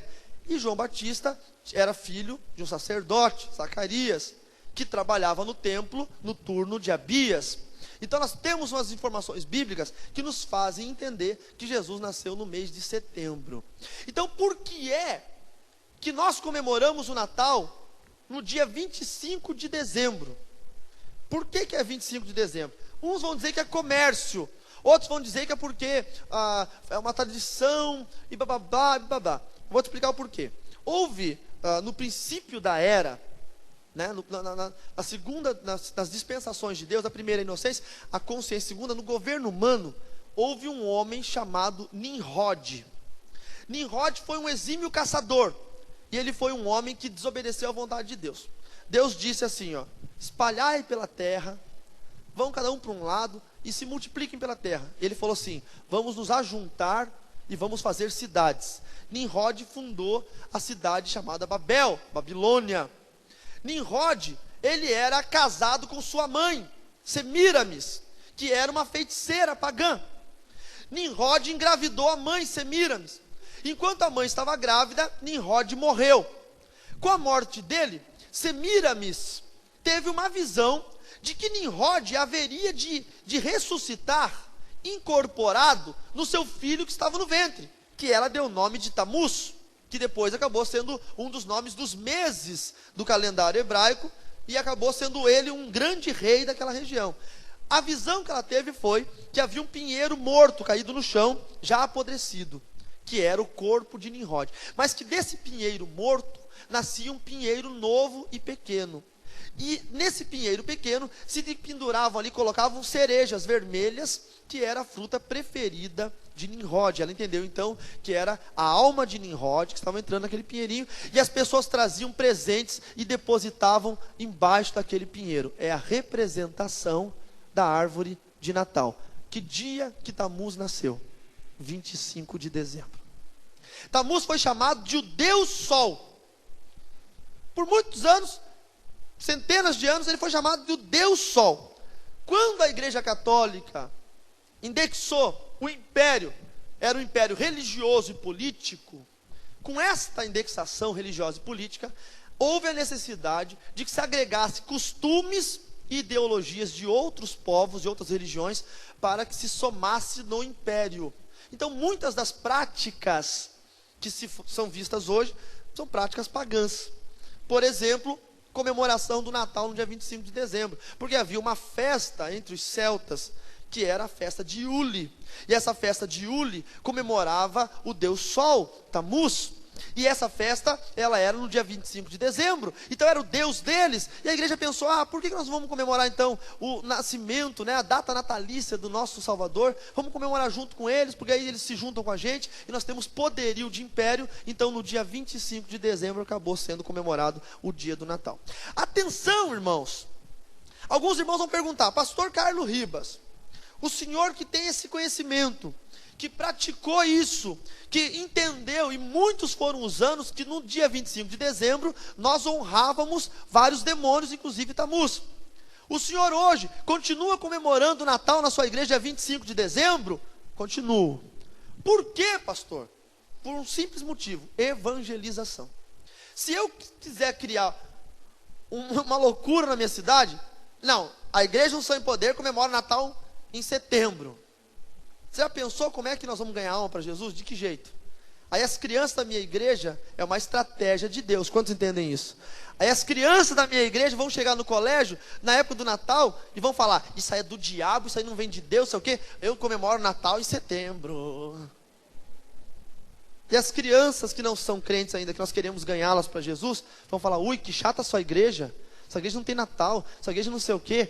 Não, eu não quero ir para essa igreja não. Nós temos uma estratégia de ganhar. O que é que nós não fazemos? Nós não colocamos pinheirinho, árvore de Natal, guirlanda. Por que guirlanda? Sabe o que é guirlanda? Guirlanda é um negócio redondo feito de folhas trançadas, com coisinhas coloridas, bolinhas e tal. Colocam na porta. Aquilo lá era um sinal do mundo físico para atrair o espírito do Deus Sol, para que chegasse até a casa da pessoa. Quando o Deus Sol saía, e olha que interessante que era o negócio, eles acendiam velas, porque eles acreditavam que o Deus Sol ia morrer e não ia nunca mais ressuscitar. Então eles acendiam velas e colocavam nas portas das propriedades agrícolas, colocavam nos corredores, nas ruas, colocavam dentro de casa, velas enfeitadas em honra a Tamuz, e na porta colocavam as guirlandas, dizendo, esta casa está te esperando. E aí o espírito de Tamuz andava pelas cidades, pelas regiões agrícolas, e aonde tinha uma casa com a guirlanda, ele entrava ali. Por que é que eu vou colocar uma guirlanda na porta do meu apartamento? Para o capiroto bater a campainha lá em casa. Não vai ter guirlanda na porta da minha casa. Mas pastor, é tão bonito o espírito natalino. Concordo, mas eu ainda prefiro o Espírito Santo de Deus. A segunda festa mágica é Ilbok, que é a festa do fogo, que é comemorado no hemisfério norte, 2 de fevereiro, e é comemorado no Brasil, no hemisfério sul, 1º de agosto. E é a festa onde se adoravam várias divindades, deidades, que são inclusive da época, dos períodos do Velho Testamento, demônios que faziam os filhos passar pelo fogo. Nós encontramos isso em vários textos da Bíblia, não é? Quando entrares na terra que Deus te deu, não faça como os costumes daqueles povos, será maldito ou amaldiçoado, será aquele que fizer para seu filho ou sua filha passar pelo fogo. Enfim, era a festa de Imbolc. As festas juninas, irmãos, têm essa representação não é? No interior da Bahia, a festa mais forte do ano são as festas juninas, até mais do que Natal, até mais do que Ano Novo, as festas juninas. Nessa época do ano, quase toda a casa do interior da Bahia, eu prego muito na Bahia, tem fogueirinhas, o senhor também prega muito lá, o senhor sabe, tem fogueirinhas na frente das casas, em homenagem aos seus santos, enfim, aquilo que eles creem, são as festas que vêm do satanismo, chamado Yubok, que é a festa do fogo. A terceira festa mágica, Ostara. E atenção aí quem gosta de Páscoa, porque você está vendo na imagem de Ostara, que é a deusa do equinócio da primavera. É comemorado no hemisfério norte 21 de março, e aqui no nosso país é comemorado no dia da Páscoa, que é um dia que ele como é que chama? Um feriado móvel, é isso. E aí você pergunta, por que é que tem coelhinho da Páscoa? Coelhinho da Páscoa. Primeiro, porque o diabo gosta de imitar Deus, mas não consegue. Então, como na palavra de Deus é o Cordeiro de Deus, né? Era um cordeirinho e tal, o diabo fez um coelhinho. Aí eu vi esses dias atrás, um sacerdote católico famoso, cantor famoso, dando uma entrevista no YouTube, dizendo que perguntaram para ele, se eu não me engano foi o pessoal do programa de televisão da Bandeirantes, perguntou para ele, por que é que tem coelho na Páscoa? E ele sabe qual foi a resposta dele? É porque coelho é símbolo de fertilidade, e a Páscoa tem a ver com fertilidade. Páscoa tem a ver com fertilidade? Páscoa tem a ver com Jesus. Eles não sabem o que responder. Mas se você for ver a imagem de Ostara, você vai sempre ver Ostara do lado de um coelho e do lado de ovos decorados, porque eram trazidos a deusa Ostara, do satanismo, ovos decorados e pintados. E eles faziam com muito carinho para entregar à deusa. No início foram ovos de animais, ovos até de galinha. Depois começaram com ovos de madeira esculpido, na época do ferro e do bronze, com ovos de metal. E depois os franceses, que começaram, descobridores de chocolate, começaram a fazer ovos de chocolate. E aí então veio o costume até hoje. Pergunta, pastor Carlos Ribas, o senhor que adorou a Deus Ostara, com ovos pintados, o senhor é crente hoje, o senhor permite ovos de chocolate na sua igreja na Páscoa? Não, irmãos, não permito. Mas eu dou uma estratégia para a igreja, é o que eu uso na minha igreja. Você não vai comprar esse ovo de chocolate, mas se você ganhar de algum parente, você não vai dizer não, porque você quer ganhar ele para Jesus. Ninguém ganha alguém para Jesus atacando a religião dele, dizendo que ele está errado. Você ganha Jesus por amor, mostrando o seu bom testemunho. Então eu falo para os membros da minha igreja, receba dos seus parentes sem problema nenhum, ora, abençoe e come um chocolate, não tem problema nenhum. Mas não vai lá comprar, porque você sabe que você está adorando a Ostara, que é um demônio que é adorado no equinócio de primavera. A quarta festa mágica entre o satanismo é a festa de Beltane, que é a adoração ao deus Beleno. O deus Beleno é o deus da fertilidade, é o deus da perversão sexual. Eu tive que anular umas imagens, né? Porque tinham muitas imagens que eram explícitas, então nós não colocamos, mas são imagens de todas as imagens de Beleno, é o deus cornífero da Wicca, um deus que tem chifres, né? O deus cornífero, tendo relações sexuais com a deusa mãe. A deusa mãe é chamado de o grande útero do universo, e o deus cornífero é o fertilizador da deusa mãe. É a festa desse deus Beleno, que quer fertilizar a deusa mãe. Ele era adorado nas colheitas, nas plantações, ele era adorado nas famílias, e toda criança nascida era consagrada a Beleno. A quinta festa mágica, Litá, que é o solstício de verão. Ela é comemorada no hemisfério norte dia 21 de junho e no hemisfério sul dia 21 de dezembro, não é? E ela é a festa do solstício do verão. É a festa que eles fazem grandes consagrações aos demônios de Litá. A sexta festa, eu vou dar uma adiantada, Lamás, que é a festa colheita. 1º de agosto é comemorado no hemisfério norte, e no hemisfério sul 2 de fevereiro, e é a festa que eles colhem. E aí que tem um negócio, eu quero, não sei, vou fazer uma reivindicação aqui, né? Uma coisa que eu nunca entendi e que eu vou deixar registrado aqui, para que alguém que entender isso possa me explicar um dia. Por que é que igreja evangélica faz retiro de carnaval? Alguém sabe por quê? Porque se você é um bom crente, você não vai se desviar no carnaval. você vai ser luz. A Bíblia fala que você tem que ser luz nas trevas. Tem que ser sal no mundo. Maior é o que está em nós do que está no mundo. Na época em que o diabo toma conta da cidade, os crentes vazam e se escondem. Não era época para nós estarmos aqui em jejum, em oração, lutando pela nossa cidade? Eu nunca entendi esse negócio. Se alguém sabe me responder, por favor, me manda um e-mail. Porque é a época em que eu mais amo. Porque é a época que eu provo para Deus que eu sou um bom pastor. Que eu sou competente. E que eu não vou perder uma alma. Porque eu ensinei bem minhas ovelhas. Porque são bons crentes. Porque são fiéis a Deus. Eu quero, época de carnaval para pastor de verdade, é a época em que Deus carimba o certificado de competência ministerial. Agora, pastor que tem medo de perder ovelha, ele foge, some e se esconde. Eu gosto muito da visão do acampamento do carnaval, viu, bispo? Porque reúne os jovens da igreja, fica orando, não vaza, está dentro da cidade, isso aqui é nosso. Eu me lembro de um rapazinho chamado Samar, que vieram os filisteus contra eles, e tinha um pequeno pedaço de terra plantado lentilha, e todo mundo foi embora e falou, sai daí, mas é lentilha, deixa esse povo pegar, esse negócio não vale nada. E ele ficou parado e falou, pode não valer nada, mas é meu, eu vou ficar aqui. E diz a palavra de Deus que o Senhor deu um grande livramento. Deixa eu dizer uma coisa para vocês, que vocês têm que ter livramento de Deus a partir da postura que vocês têm na presença do Senhor, amém? A 7ª festa mágica é a festa de Meiban, que é o equinócio de outono. 21 de setembro é comemorado no hemisfério norte e 20 de março no hemisfério sul. Essa festa é uma das festas das primícias no satanismo. Entendam que essas festas todas são comemoradas também no Brasil, e são festas que são feitos rituais, e esses rituais são rituais que podem trazer até morte de pessoas. Na quinta-feira eu estive ministrando aqui o Desvendando Satanismo 1, e mostrei muita foto de rituais. Os irmãos lembram, rituais de mesas e altares.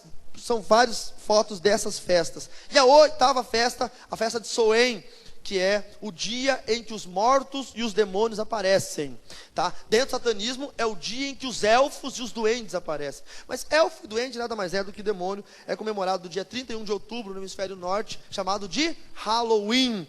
E no Brasil, 30 de abril é a noite do Halloween no Brasil. É a noite mais longa do ano, por isso que é o equinócio ou equinócio de inverno, isso. E aí tem algumas imagens de Soen. Pois bem, vamos para a estratégia. Sabendo que nós temos 8 festas mágicas no Brasil, e quem está assistindo essa gravação, que é de um país do hemisfério norte, você sabe as datas, e quem é do hemisfério sul sabe as datas, nós temos que começar a se preparar para lutar. Como é que nós nos preparamos para lutar? A palavra de Deus diz, no livro de Tessalonicenses, no capítulo 5, verso 23, diz que nós somos formados por 3 partes: espírito, alma e corpo. Essas 3 partes são aquilo que Deus usa na batalha espiritual. O óleo é importante para demarcação, a água que se consagra e toma é importante, né? E tantas outras manifestações proféticas são importantes. O profeta usou o sal para purificar as águas da cidade de Jericó. Então, existem muitas manifestações proféticas, mas o que Deus usa é o espírito, alma e corpo. Eu gostaria que você dissesse comigo: espírito, alma e corpo. Essas 3 coisas devem ser conservadas irrepreensíveis na presença do Senhor. E isso se chama, na linguagem da teologia, de tricotomia. Na linguagem médica é uma espécie de limpeza, de raspagem de pelos. Mas na linguagem da teologia, tricotomia é espírito, alma e corpo. Se nós formos ver lá no livro de Gênesis, no capítulo 2, no verso 7, nós vemos a formação do homem, né? Deus pega o homem do barro, forma o homem, é o corpo. Aí Deus coloca nele a alma, que vai manter o corpo vivo, e sopra nele o espírito. Então todos nós temos um pedacinho que seja do Espírito de Deus. Se você for no alto de um monte, tiver um povoado lá de qualquer cultura ou religião que seja, vai ter um líder religioso, porque o homem tem anseio em voltar ao Criador. Há um pedaço de Deus dentro de todo ser humano. Nessa dicotomia, nós entendemos algumas coisas que eu quero fazer um teatro com vocês. Eu preciso de alguém aqui, eu vou usar os pastores um pouquinho. Venha o bispo e os 2 pastores, por favor. Eu preciso de um camarada bem fortão. Tem que ser um musculoso. Quem é um musculoso aí? Hã? Chama, bispo, chama. Diácono Elias. Vem cá, Diácono Elias. Rapaz. Eu preciso de um bem magrelo, bem fraquinho. Quem? Não vou me arriscar para não ofender, né? Quem pode ser um fraquinho aí, magrinho? Quem é? Pode ser. Vem alguém aí que é magrinho? Pode. Vem que você sai no DVD, irmão. Aproveita a chance. Né? Vem cá. Ótimo, ótimo. Não tem ninguém melhor. Vamos ficar aqui? Isso.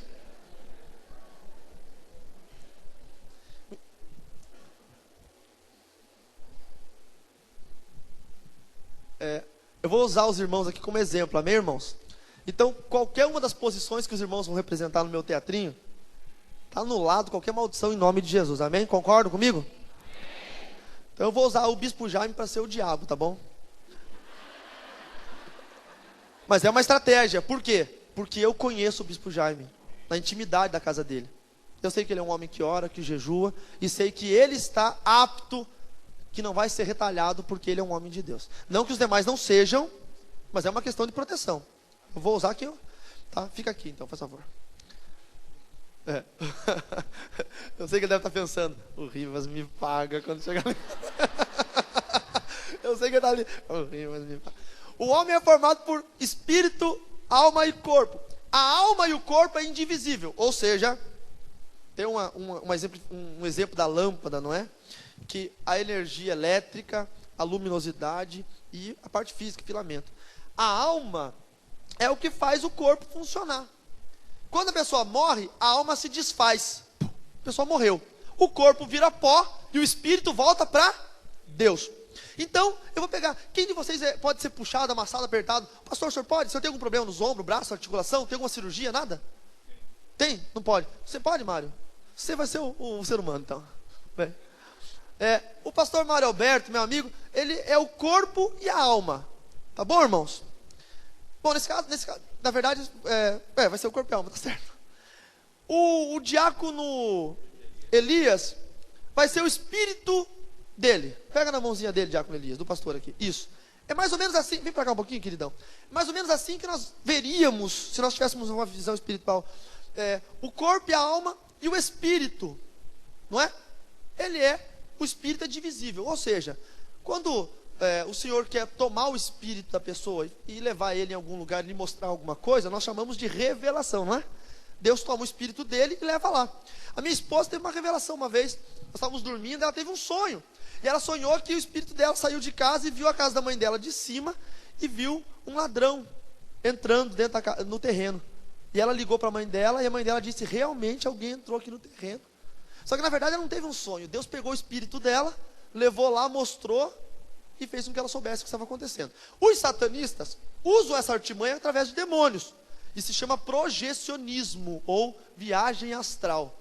Nós somos crentes, não podemos fazer isso da nossa vontade. Só se Deus quiser, Deus faz. Entenderam?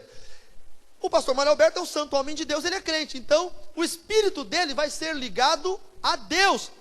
Venha, pastor, o senhor vai ser Deus.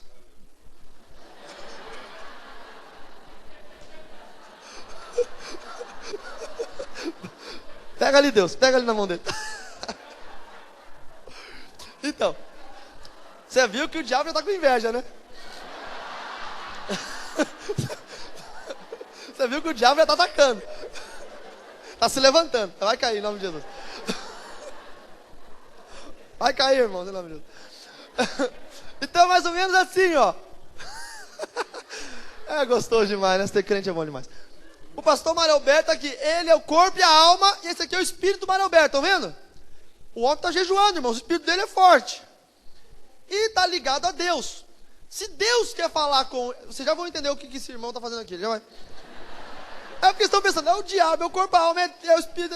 Quem é esse de amarelo aqui? Né? Já vai. O senhor é na outra parte. Aí Deus quer falar com o pastor Mário Alberto algo. Mas o pastor Mário Alberto, ele vai receber isso no seu espírito. Quantos lembram do texto que diz, o espírito do profeta é sujeito ao profeta?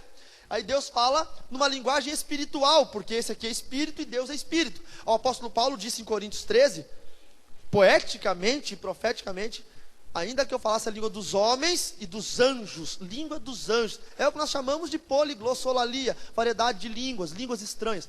Deus fala com ele, não é? Numa língua espiritual. O espírito dele é o tradutor, o intérprete. O pastor Mário Alberto fala em português. Se ele fosse japonês, falaria em japonês. O espírito humano receberia em linguagem espiritual e traduziria para o japonês. Ele é português, fala em linguagem espiritual, traduz para o português, e ele sente isso vindo de Deus. Alguns chamam de intuição, não é? Eu falo que é Deus falando contigo. Eu sempre vou para o meu trabalho por essa rua, mas hoje eu sei alguma coisa, eu não sei, eu senti de ir para aquela rua. Quando chega no teu trabalho, deu um tiroteio onde você ia passar, bem na hora que você passa. Não é intuição, era o Espírito de Deus falando contigo, falando com o teu espírito humano, e o espírito humano falando com o corpo físico. É mais ou menos assim. Deus, por favor, fale com o Mário Alberto, para o Mário Alberto ir até ali no meio do corredor. Daí você vai falar, uma linguagem espiritual. E ele traduz falando assim, vai até o meio do corredor. Aí o Mário Alberto entende e vai. Vocês não podem soltar a mão. Vai, Mário Alberto, faz favor. Vai, segue ele. Deus, segue ele, em nome de Jesus. No mundo físico, pode parar, pastor, obrigado, fique aí, não solte a mão, vocês não podem soltar. No mundo físico, você viria só o pastor se levantando e indo. No mundo espiritual, vai dar o corpo espiritual dele e junto com ele, Sart Sabat Jeová. Deus junto. É assim que o diabo te vê. Ele vê isso tudo. Por isso que o diabo sabe com quem mexer. Pode ser o crente mais bonito, mais bem arrumado. Se o espírito dele for franzininho, se o espírito dele for, e se não tiver o chefe do lado segurando, aí o diabo vai começar a mexer. Entendeu? Por isso que um pastor levanta no meio do culto, vai lá e entrega uma revelação, uma coisa, porque o Espírito Santo fala e vai. Pastor Mário, Deus, faz favor, fala para ele voltar, Deus. Ele vai voltar. Amém. Mas o pastor Mário Alberto orou muito, jejuou muito, e fez como eu fiz, a greve de fome para ser batizado com o Espírito Santo. O que acontece no batismo? Quantos aqui são batizados no Espírito Santo? Levantem a mão para eu ver. Olha só que coisa. Baixem as mãozinhas. Quantos que não, obviamente, quantos que não são e gostaria de ser batizado no Espírito Santo? Levantem a mão para eu ver. Olha, que bom. Vou explicar para vocês que não são, como é que funciona. A pessoa entra num nível de comunhão com Deus tão grande, que Deus acha justo falar pessoalmente com ele. Então, ao invés de Deus falar com o intérprete, que é o espírito humano, e ele receber a interpretação, Deus fala direto com ele, em língua espiritual. Está entendendo? Aí você entende porque o crente entra nos mistérios, né? Ele está ali, né? Glória a Deus, aleluia, oh meu Deus, glória a Deus. Vai fechando o cerco. Glória a Deus, aleluia. De repente pegou. Entendeu? Fechou o cerco aqui. E é assim que você tem que andar em nome do Senhor Jesus. Como é que eu faço para ter isso? Eu preciso aprender a jejuar. Sabia que tem muita gente que não sabe jejuar? Eu conheci um irmão que eu fui na casa dele e estava jejuando café. Vai tomar banho, jejuar café. Teve outro irmão que estava jejuando tempero. Isso aí para mim é dieta para quem tem pressão alta, não é jejum. Outro, não vou comer chocolate porque eu estou em jejum de chocolate. Meu irmão, jejum é abstinência de alimentos. É não comer por um período determinado. Isso é jejum. O que você está fazendo são sacrifícios, votos, enfim, mas não é jejum. Jejum é para fortalecimento do espírito e enfraquecimento da carne. Vamos lá? Deus, muito obrigado. Uma salva de palmas para o nosso pastor. Vamos lá? Agora eu vou dividir novamente aqui, o irmão, o diácono Elias, por favor, fica ali. O senhor continua sendo o espírito, vira de frente para mim, diácono, assim. Pastor Mário Alberto é agora a alma, tá bom? Dê sua mão direita para o diácono Elias, vai segurar com as duas mãos, tipo se fosse, não, ele só, as duas mãos aqui. E o irmão, o Anderson é a carne, o corpo físico. Faça o mesmo que o outro irmão está fazendo, assim de frente, aqui assim para cá, irmão, por favor. Então é isso aqui. Alma, espírito e o corpo físico, a carne. A alma é o centro volitivo do ser humano. Ou seja, toda tentação, todo ataque, todo dardo vai bater na alma. A alma é quem distribui, ou para o espírito, ou para a carne. Vamos. Quem é solteiro aqui? O senhor é solteiro? Casado? O senhor é solteiro? Casado? O senhor é casado? Só tem ninguém casado aqui, minha filha. Quem é solteiro aqui? Levanta a mão. Solteiro, ou solteira. Não, um irmão. Você é solteiro, meu filho? Você é solteiro? O irmão, ele é solteiro. Aí está andando na rua. O irmão é crente? Crente? Amém? Glória a Deus. O irmão é crente, solteiro. Está andando na rua. Uma garota faz assim, ó. Sabe assoviar? Bom. Eu não sei assoviar, irmão. De novo. Aí ele olha. Aí a garota fala assim: ô filé. Não é? Filézão. Isso é, entendeu? É informação. A informação chegou. Aí a informação vai ser distribuída para quem for mais forte. Se o espírito está mais forte, ele jejuou, mortificou a carne e fortaleceu o espírito. O espírito vai ganhar. Se a carne está forte, meu irmão, o cara não desgruda a novela. O cara vive jogando videogame. O cara não ora mais nem a pau. O cara, entendeu? Come mosca todo dia. Olha a estratégia de Deus. Com todo respeito, irmã Verônica, esposa do pastor Mário Alberto. Vamos supor que ele não é o pastor Mário Alberto, todo respeito.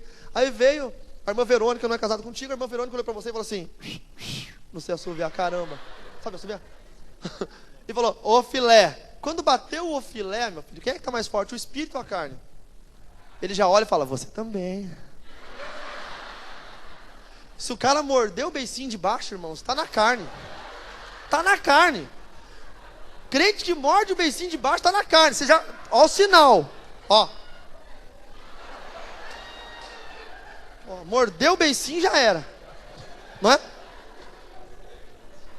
Atenção. O filé. 1, 2, 3 e puxa. Vai lá. Ó a carne ganhando de novo. Agora a carne ganhou. Por quê? Por quê? Tá fraco. Tá fraco. Não é? Perdeu feio. Então, como é que isso acontece? Voltamos à configuração inicial. Deus, por favor, volte. O irmão pode dar uma recuadinha, por favor. Corpo e alma. Espírito lá com ele. E Deus. Pega na mão dele aqui, irmão. Não. O espírito com Deus, meu filho.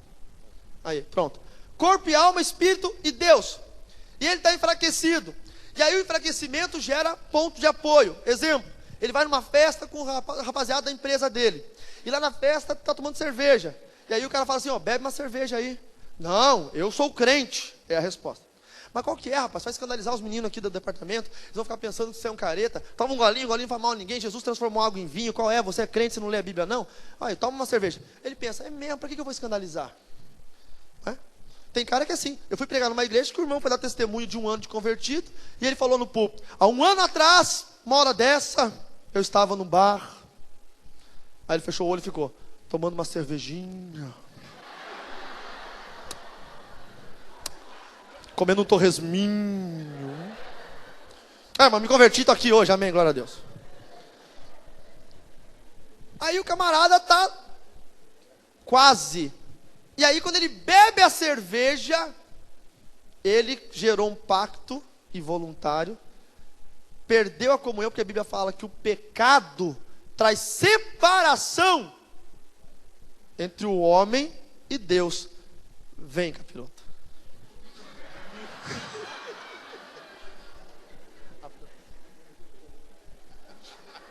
Separa, e aí Deus fica envergonhado, entristecido. Olha, deu um coice no Senhor.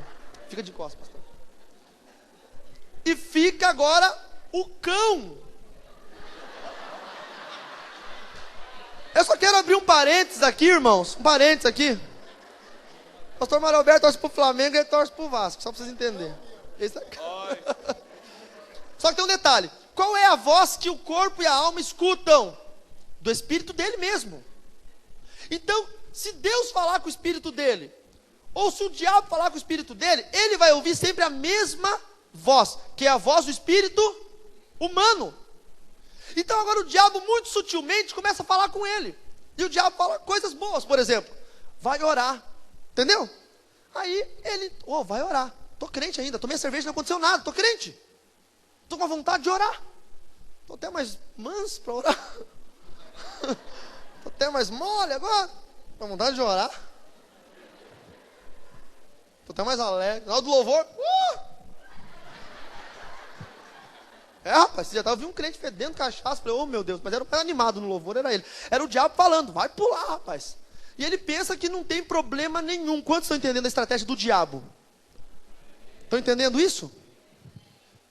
Até o dia em que o diabo quer falar através dele. E aí, isso aqui é uma posição chamada de opressão maligna. Eu estou oprimido, Até o dia em que ele consumar o pecado e começar a beber sozinho, espontaneamente. Ele só estava bebendo porque os amigos davam para ele. Agora ele vai no mercado, ele comprou, pagou com o dinheiro dele, chegou em casa, abriu, tomou, consumou o pecado. Sabe o que acontece? O inimigo afasta o espírito humano e entra do lado onde era o espírito humano antes. Pega na mão dele aqui. E agora é o diabo que fala através dele. Quantos já viram, por exemplo, eu estou usando a bebida como exemplo, mas são vários. Quantos já viram, o meu tio é uma bênção, mas é só ele beber que ele vira outra pessoa. Já ouviram frases como essa? Pastor muda a voz, muda a cara. Ele é um amor de pessoa, mas se ele beber, ele quebra tudo. Já viram isso? Por quê? Porque antes dele beber, ele só estava oprimido. Já perdeu a salvação, como que Deus está? De costa para ele.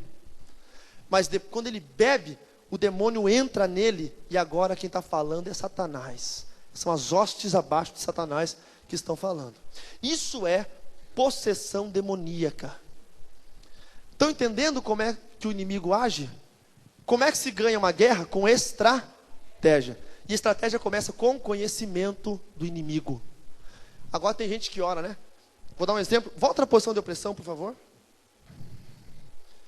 Aqui ele não está possesso. Nessa posição, se eu supostamente viesse, né? E falar assim, em nome de Jesus, sai, Satanás, demônio, não vai sair, por quê? Porque não está. Não está possesso, está oprimido. Passou na televisão um tempo atrás o programa do Ratinho, ou seja lá quem for, não me lembro quem era, que o papa do diabo no Brasil foi lá e um pastor evangélico foi expulsar o demônio dele. Quem viu isso? Faz tempo isso, né? Ninguém viu. Viu? Perderam essa. Procura no YouTube, deve ter. E aí o pastor foi lá, coitado desse pastor, falou assim, sai demônio, bababá, jejuou um mês, bababá, o demônio não saiu. Quando ele terminou de orar que o demônio não saiu, o papa, entre aspas, do diabo, falou bem assim, teu Jesus é um fraco. Por que ele falou isso? Porque aquele cara, na hora que ele foi para o programa, ele não foi possesso pelo demônio, ele foi em posição de opressão. Há uma ligação espiritual, faz favor bispo, vai lá perto daquela parede, pode ir lá, que está ligando a pessoa oprimida pelo demônio, está ligando aquele demônio lá, por exemplo. Então, por mais que o demônio nem entrou na igreja, o endemoniado pode entrar. Aí eu quebro o mito de que satanista não entra na igreja, de que satanista não ora, de que satanista não fala amém, satanista não pega na mão de crente, satanista não fala Jesus. Fala sim, senhor. Porque ele deixa os demônios dele lá fora e ele entra. E a hora que ele precisar, ele começa a chamar um por um. Vem, senta aqui. Vem, senta ali. Vem, fica aqui. Fica lá. Estratégia deles. Nós aprendendo a estratégia deles, nós conseguimos vencê-los com a nossa estratégia. Como que eu faria?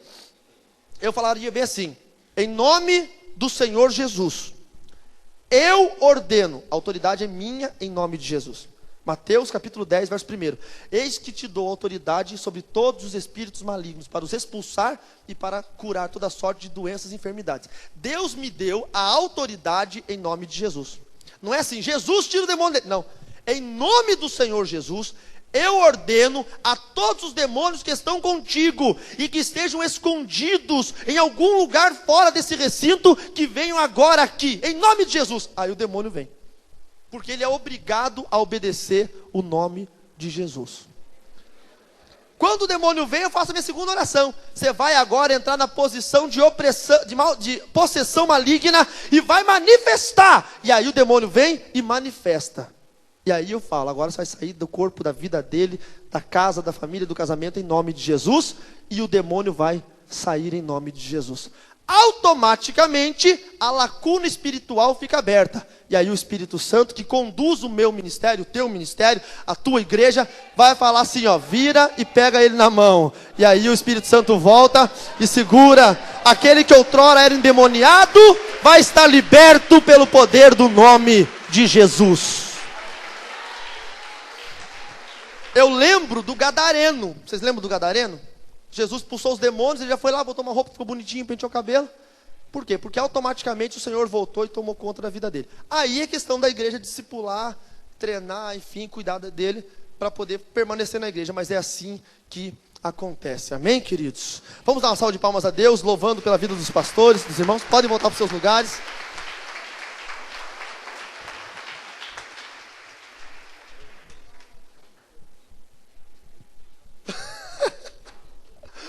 Hoje você não tem janta. Eu falei que o inimigo está retalhando, irmãos? Bispo, só escolhi o senhor porque o senhor é uma benção. Eu jamais escolheria qualquer outra pessoa. Por quê? Porque no início do meu ministério, eu tive um problema numa igreja aqui no Rio de Janeiro. Eu fui ensinar essa técnica e eu escolhi pessoas do povo, sem nunca ter conhecido aquela igreja. Daí escolhi, quem quer ser o Espírito Santo? Todo mundo, né? Quem quer ser o homem? Quem quer ser o quê? Quando eu falei, quem quer ser o diabo? Levantou uma mulher com cabelão desse tamanho, com vestido vermelho e falou, eu quero ser o diabo. Por Deus do céu. Aí eu falei, não, nunca mais. Para que eu possa completar, eu quero ensinar aos irmãos oração de guerra e quebra de maldições, amém? Oração de guerra. Vamos lá, eu chamo de níveis de oração. A oração mais importante de guerra, o próprio Cristo nos ensinou. Quando quiseres falar ao Pai, entra no teu quarto, fecha a tua porta e ora em secreto, porque Ele em secreto te recompensará. Sabe o que vai acontecer? Quando você vai orar para alguém, é mais ou menos assim. O diabo tem um ouvido bom e uma vista muito boa. Então você vai orar, e você vai orar assim, Senhor, hoje eu estou indo na casa da dona Judite, e eu vou levar ela para a igreja, mas nem que seja forçada. Eu vou levar ela, nem que seja amarrada. Eu vou na casa da irmã Judite, eu vou levar ela vai voltar para o Senhor. O diabo escutou a tua oração. Automaticamente, na organização maléfica do inferno, um fala com o outro, ó, corre lá na casa da Judite, cerca de demônio, manda parente demoniado, manda gente de tudo quanto é canto, cerca ela que os crentes estão chegando. Vai lá os parentes, gradadão de cerveja, com não sei o quê, não deixa ela sair de casa. O bispo Jaime, não sei se eu posso contar esse testemunho que você me contou hoje, da senhora que você foi batizar uma vez, ou, não sei. Teve uma senhora que ele foi batizar, no dia do batismo a senhora não apareceu. E ela era da baixa magia. Ele foi atrás, quando chegou lá, a mulher estava lá no terreiro, fazendo um trabalho. Por quê? Porque ela foi forçada a fazer aquilo, porque o diabo sabia que ela ia batizar. Ele correu no inferno, preparou a armadilha e não deixou ela vir para a igreja. Ele foi lá e resgatou aquela ovelha. Então o que acontece? A oração de guerra, ela tem dois níveis iniciais. O primeiro nível é o nível estratégico. Qual que é o primeiro nível? Vamos falar? Oração em nível estratégico. Você tem que ter santidade, comunhão com Deus, e você tem que estar com o haja luz, com o caminho aberto. E aí você vai dobrar o teu joelho em casa. Nunca se ora o nível 1, o nível estratégico, de pé, deitado, sentado. Sempre de joelhos. Sempre de joelhos. Olha, eu corro o Brasil inteiro e o mundo. Conheço muitos países fora desse país aqui que nós amamos. Eu nunca ensinei ninguém a orar a Deus de pé. Todos os lugares de joelho. Por quê? Porque essa foi uma experiência que eu tive. De pé, você fala com qualquer um. Eu já contei na igreja isso, eu vou contar para que fique registrado. Eu estava, minha cidade é muito fria. Eu moro na divisa do Brasil com a Argentina, lá no sul, no Paraná. E minha cidade é muito fria. O pastor Mário Alberto veio de lá faz uma semana. Quantos graus o senhor pegou lá? 7 graus lá, semana retrasada, um mês atrás. E aí, eu tomei banho, era 2 horas da manhã, tomei banho correndo e corri pro meu quarto, deitei no edredom, quentinho, e aí me lembrei, não orei. Mas daí eu estava deitadinho, estava quentinho, meu edredom, meu lençol é térmico. Eu falei assim, não, senhor, eu vou orar aqui mesmo. Ezequias orou deitado mesmo. Ezequias orou deitado porque estava doente, estava morrendo. E aí, eu fiquei ali, né, Senhor, Deus, meu Deus, meu Deus. Deus falou comigo assim, meu Deus, nada. Sai e se ajoelha. Mas, Senhor, o frio nada, sai e ajoelha. Mas, Senhor, aí Deus me disse essa revelação que eu passo para você agora. Ele falou, de pé, você fala com qualquer pessoa. Sentado, você conversa com os amigos e os irmãos ao redor da mesa. Deitado, você conversa com a sua esposa que está aí do seu lado. Agora, de joelhos, você só fala comigo. E Deus me deu a frase: quando você fala comigo de joelhos, eu imprimo no seu corpo a marca da oração. Eu quero que Deus olhe para o meu corpo e veja a marca de oração nele todo. Então a primeira oração de nível estratégico é de joelhos, sempre, e em pensamento. Nunca se ora nem em voz sussurrando, é em pensamento. Por quê? Porque o inimigo escuta. Então aí você vai orar. Lembra da dona Judite? Senhor, eu vou lá. Não, você vai pensar. Senhor, eu vou tal hora, desse jeito, assim, assim, assim. Só o Senhor tem acesso à tua mente. Nem o mais poderoso bruxo, nem o mais poderoso demônio, nem Satanás, Belial, Leviatã, Lúcifer, os principados, nem eles podem ouvir o seu pensamento. Só o Senhor, tua mente é lacrada em Cristo. E aí Deus vai articular para que você possa alcançar êxito na sua oração estratégica. A oração de guerra é o segundo nível. E aí eu começo a subir. Primeiro nível de oração de guerra, santificação. Diga comigo, santificação. Santifique tudo. Você vai para o colégio buscar seu filho, passou as crianças perto de você, fique em espírito de oração, tocando as crianças. Eu te santifico, eu te abençoo, em nome de Jesus, eu te abençoo, te abençoo, te abençoo, te abençoo, te abençoo, te abençoo, te abençoo. Sabe por quê? Porque os satanistas vão na porta dos colégios e ficam, eu te amaldiçoo, te amaldiçoo, te amaldiçoo. E você está fazendo o quê? Cancelando a maldição. Então, santificação. Vai tomar um copo d'água, seja na igreja. Senhor, muito obrigado, eu santifico a ti em nome de Jesus. Vai comer uma bala, santifique. Não coloque nada na tua casa sem antes santificar. Comprou no mercado?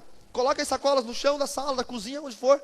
Senhor, eu santifico todos os alimentos, os produtos, tudo que está aqui, em nome do Senhor Jesus. Comprou uma roupa? Senhor, eu santifico em nome do Senhor Jesus. Comprou um carro? Senhor, eu unjo, santifico em nome do Senhor Jesus. Oração de guerra de santificação. Se os crentes do Brasil e do mundo aprenderem a santificar tudo, nós vamos vencer o diabo logo. Todas as segundas-feiras na minha igreja é o culto de oração. Nós passamos 1 hora de joelho, todas as segundas-feiras. Depois nós ungimos mãos e pés de todos os crentes da minha igreja. E nós saímos durante a semana para trabalhar. Tudo aquilo que nós tocamos está ungido. Tudo aquilo que nós pisamos está ungido. Nós estamos ungindo profeticamente a nossa cidade, para que seja ganha para o Senhor Jesus. Segundo nível da oração de guerra, é a oração de repreensão espiritual. Você vai desligar aquilo que o diabo ligou. Mas agora, muita atenção, por favor. Nunca repreenda um profeta. Então você tem que ter muito cuidado nessa oração de repreensão. Porque se um profeta chegar para você e falar assim, ó, meu irmão, eu vi uma grande luta na tua vida, você não vai falar, está repreendido em nome de Jesus. Nunca repreenda um profeta. Porque a repreensão a um profeta se chama rebeldia. E a rebeldia é pior do que feitiçaria. Toda repreensão que vem de baixo para cima se chama rebeldia. Exemplo, uma ovelha vir repreender o seu pastor, se chama rebeldia. Então cuidado com essa oração. Mas por exemplo, você está andando na rua e viu uma macumba aberta na estrada, não tenha medo, é tua obrigação. Coloca a mãozona para fora do carro e diga, está repreendido em nome do Senhor Jesus. Não precisa de oração grande não, irmão. Só fala isso, está repreendido em nome do Senhor Jesus, está cancelado em nome do Senhor Jesus, está desfeito o pagamento em nome do Senhor Jesus. E aí, esses macumbeiros que tem por aí, vão começar a ver que os trabalhos deles não surtem efeito, e eles vão acabar procurando uma igreja evangélica para conhecer a Deus de verdade. Terceiro nível de oração na batalha espiritual, a oração de consagração. Se prepare para essa, que essa é a melhor, que eu mais gosto. Essa é aquela em voz alta, essa é aquela que você dá uma patinada, essa é aquela que você dá um karatezinho. Essa é a oração em língua estranha, é a oração de consagração. Você vai consagrar a casa, você vai consagrar o culto. Eu cheguei hoje aqui, rapaz, está uma consagração aqui. O irmão Marcos estava no microfone orando, rapaz, o fogo estava queimando, que estava descendo. Por quê? Essa é a oração de guerra. É a oração que eu faço todos os domingos na minha igreja. Nós passamos um período de oração de joelhos, em santificação a Deus. Depois nós nos levantamos, aí eu pego o microfone e eu mando os meus irmãos da igreja, aponte suas mãos para o lado da sua casa, nós vamos abençoar agora. Aí eu começo a queimar o cão. Eu começo em nome do Senhor Jesus. Se o demônio está na casa do crente dessa igreja, se está na empresa, na saúde, começa agora a sair em nome de Jesus, porque eu estou consagrando aquela casa. Sai da frente que eu vou passar, em nome do Senhor Jesus. E essa é a oração que traz a vitória. É a oração que rompe. Teve um testemunho de uma irmã, o marido estava em casa bebendo, ele estava num nível tão alto de alcoolismo que já bebia no bico a cachaça. E ela começou a orar a oração de guerra, aprendeu comigo num seminário. Quando ela começou a gritar na igreja, na mesma hora, o marido dela trupicou em casa, derrubou a garrafa e quebrou. Ele ficou sem ter o que beber. Não tinha dinheiro, ficou em casa, quietinho, assistindo televisão. Quando ela chegou, depois de muitos anos, foi a primeira vez que ela viu o marido sóbrio em casa. No outro dia da cruzada, ela chegou para mim e falou: pastor, no momento da nossa oração de guerra, meu marido perdeu a cachaça em casa. Eu cheguei em casa e ele estava sóbrio. Eu falei: e agora, minha irmã, o que você fez? Ela falou: eu usei a estratégia. Por quê? Olha ele sentado naquele banco, eu trouxe ele hoje na igreja. Primeira vez que ele tinha entrado dentro da casa do Senhor. A oração de guerra quebra as barreiras que o diabo tem colocado contra nós. Amém? E em quarto lugar, é o que nós vamos fazer agora, é a oração de profetizar. A oração profética. Essa oração é a mais importante de todas. Desde que a primeira, a segunda, a terceira, as primeiras sejam executadas. É quando você libera uma palavra. Vou dar um exemplo para vocês. Eu libero que você vai receber uma bênção sobrenatural antes do final desse mês. Quem recebe, diga amém. Eu liberei essa palavra com fé e crendo. Eu acredito. E estes sinais seguirão aos que creem. Aos que creem em quê? Em Deus? Não. Aos que creem em Jesus? Não. Aos que creem nesses sinais. Os sinais seguem quem crê no sinal.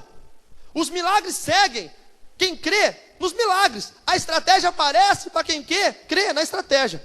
Então eu creio que Deus vai liberar. Agora, terminou o culto, eu vou dobrar o meu joelho bem ali e vou dizer para Deus: Senhor, eu liberei numa oração profética uma palavra de vitória para a igreja. Eu preciso que essa palavra se consolide. Essa oração de profecia profética, você libera e depois você tem que validar através da sua oração pessoal de santificação. Entenda isso. Libera a palavra e depois vai validar a palavra. Exemplo: você está na rua, encontra um irmão desempregado. Você fala: não, meu irmão, fica tranquilo, em nome de Jesus você vai arranjar um emprego essa semana, amém? O irmão cheio de fé recebe, amém. Aí você vai para tua casa, trabalha e tal, e tal, e tal, e tal, e tal. Passa uma semana, o irmão não recebeu emprego. Por quê? Porque a tua palavra foi como palavra lançada ao vento. Você libera a palavra profética, a oração de guerra, e vai para casa ou para num bar, pede o banheiro, dobra o joelho e fala: Senhor, acabei de ver o irmão tal, eu liberei uma palavra de cura, eu liberei uma palavra de restauração, eu liberei uma palavra de prosperidade, de vitória, e eu estou aqui validando a minha palavra. Você vai ver como Deus vai te usar em nome do Senhor Jesus. Amém? Quero te chamar agora para nós fazermos 3 orações antes de encerrarmos essa palestra. A primeira oração, eu quero convidar aqueles que querem santificar o seu corpo a Cristo a se colocar de joelho por poucos segundos. E eu vou fazer uma oração de santificação. Se você quer, fique de joelho em nome de Jesus. Senhor, aí estão os teus filhos. Estão ajoelhados na tua presença, Senhor. E eles não estão orando em voz, estão orando em pensamento. Porque eles estão fazendo uma oração de guerra. É uma oração de estratégia espiritual. Muitos deles estão agora em pensamento, te pedindo para ganhar alguém da família, te pedindo para eles terem estratégias, planos, para chegar até um casamento perfeito e feliz, para chegar até a união dos seus filhos. Senhor, esta é uma estratégia em pensamento. Só tu sondas os nossos pensamentos. E eu te peço, Senhor, que o Senhor passe a ouvir a oração dos teus filhos neste momento. Descerá sobre ti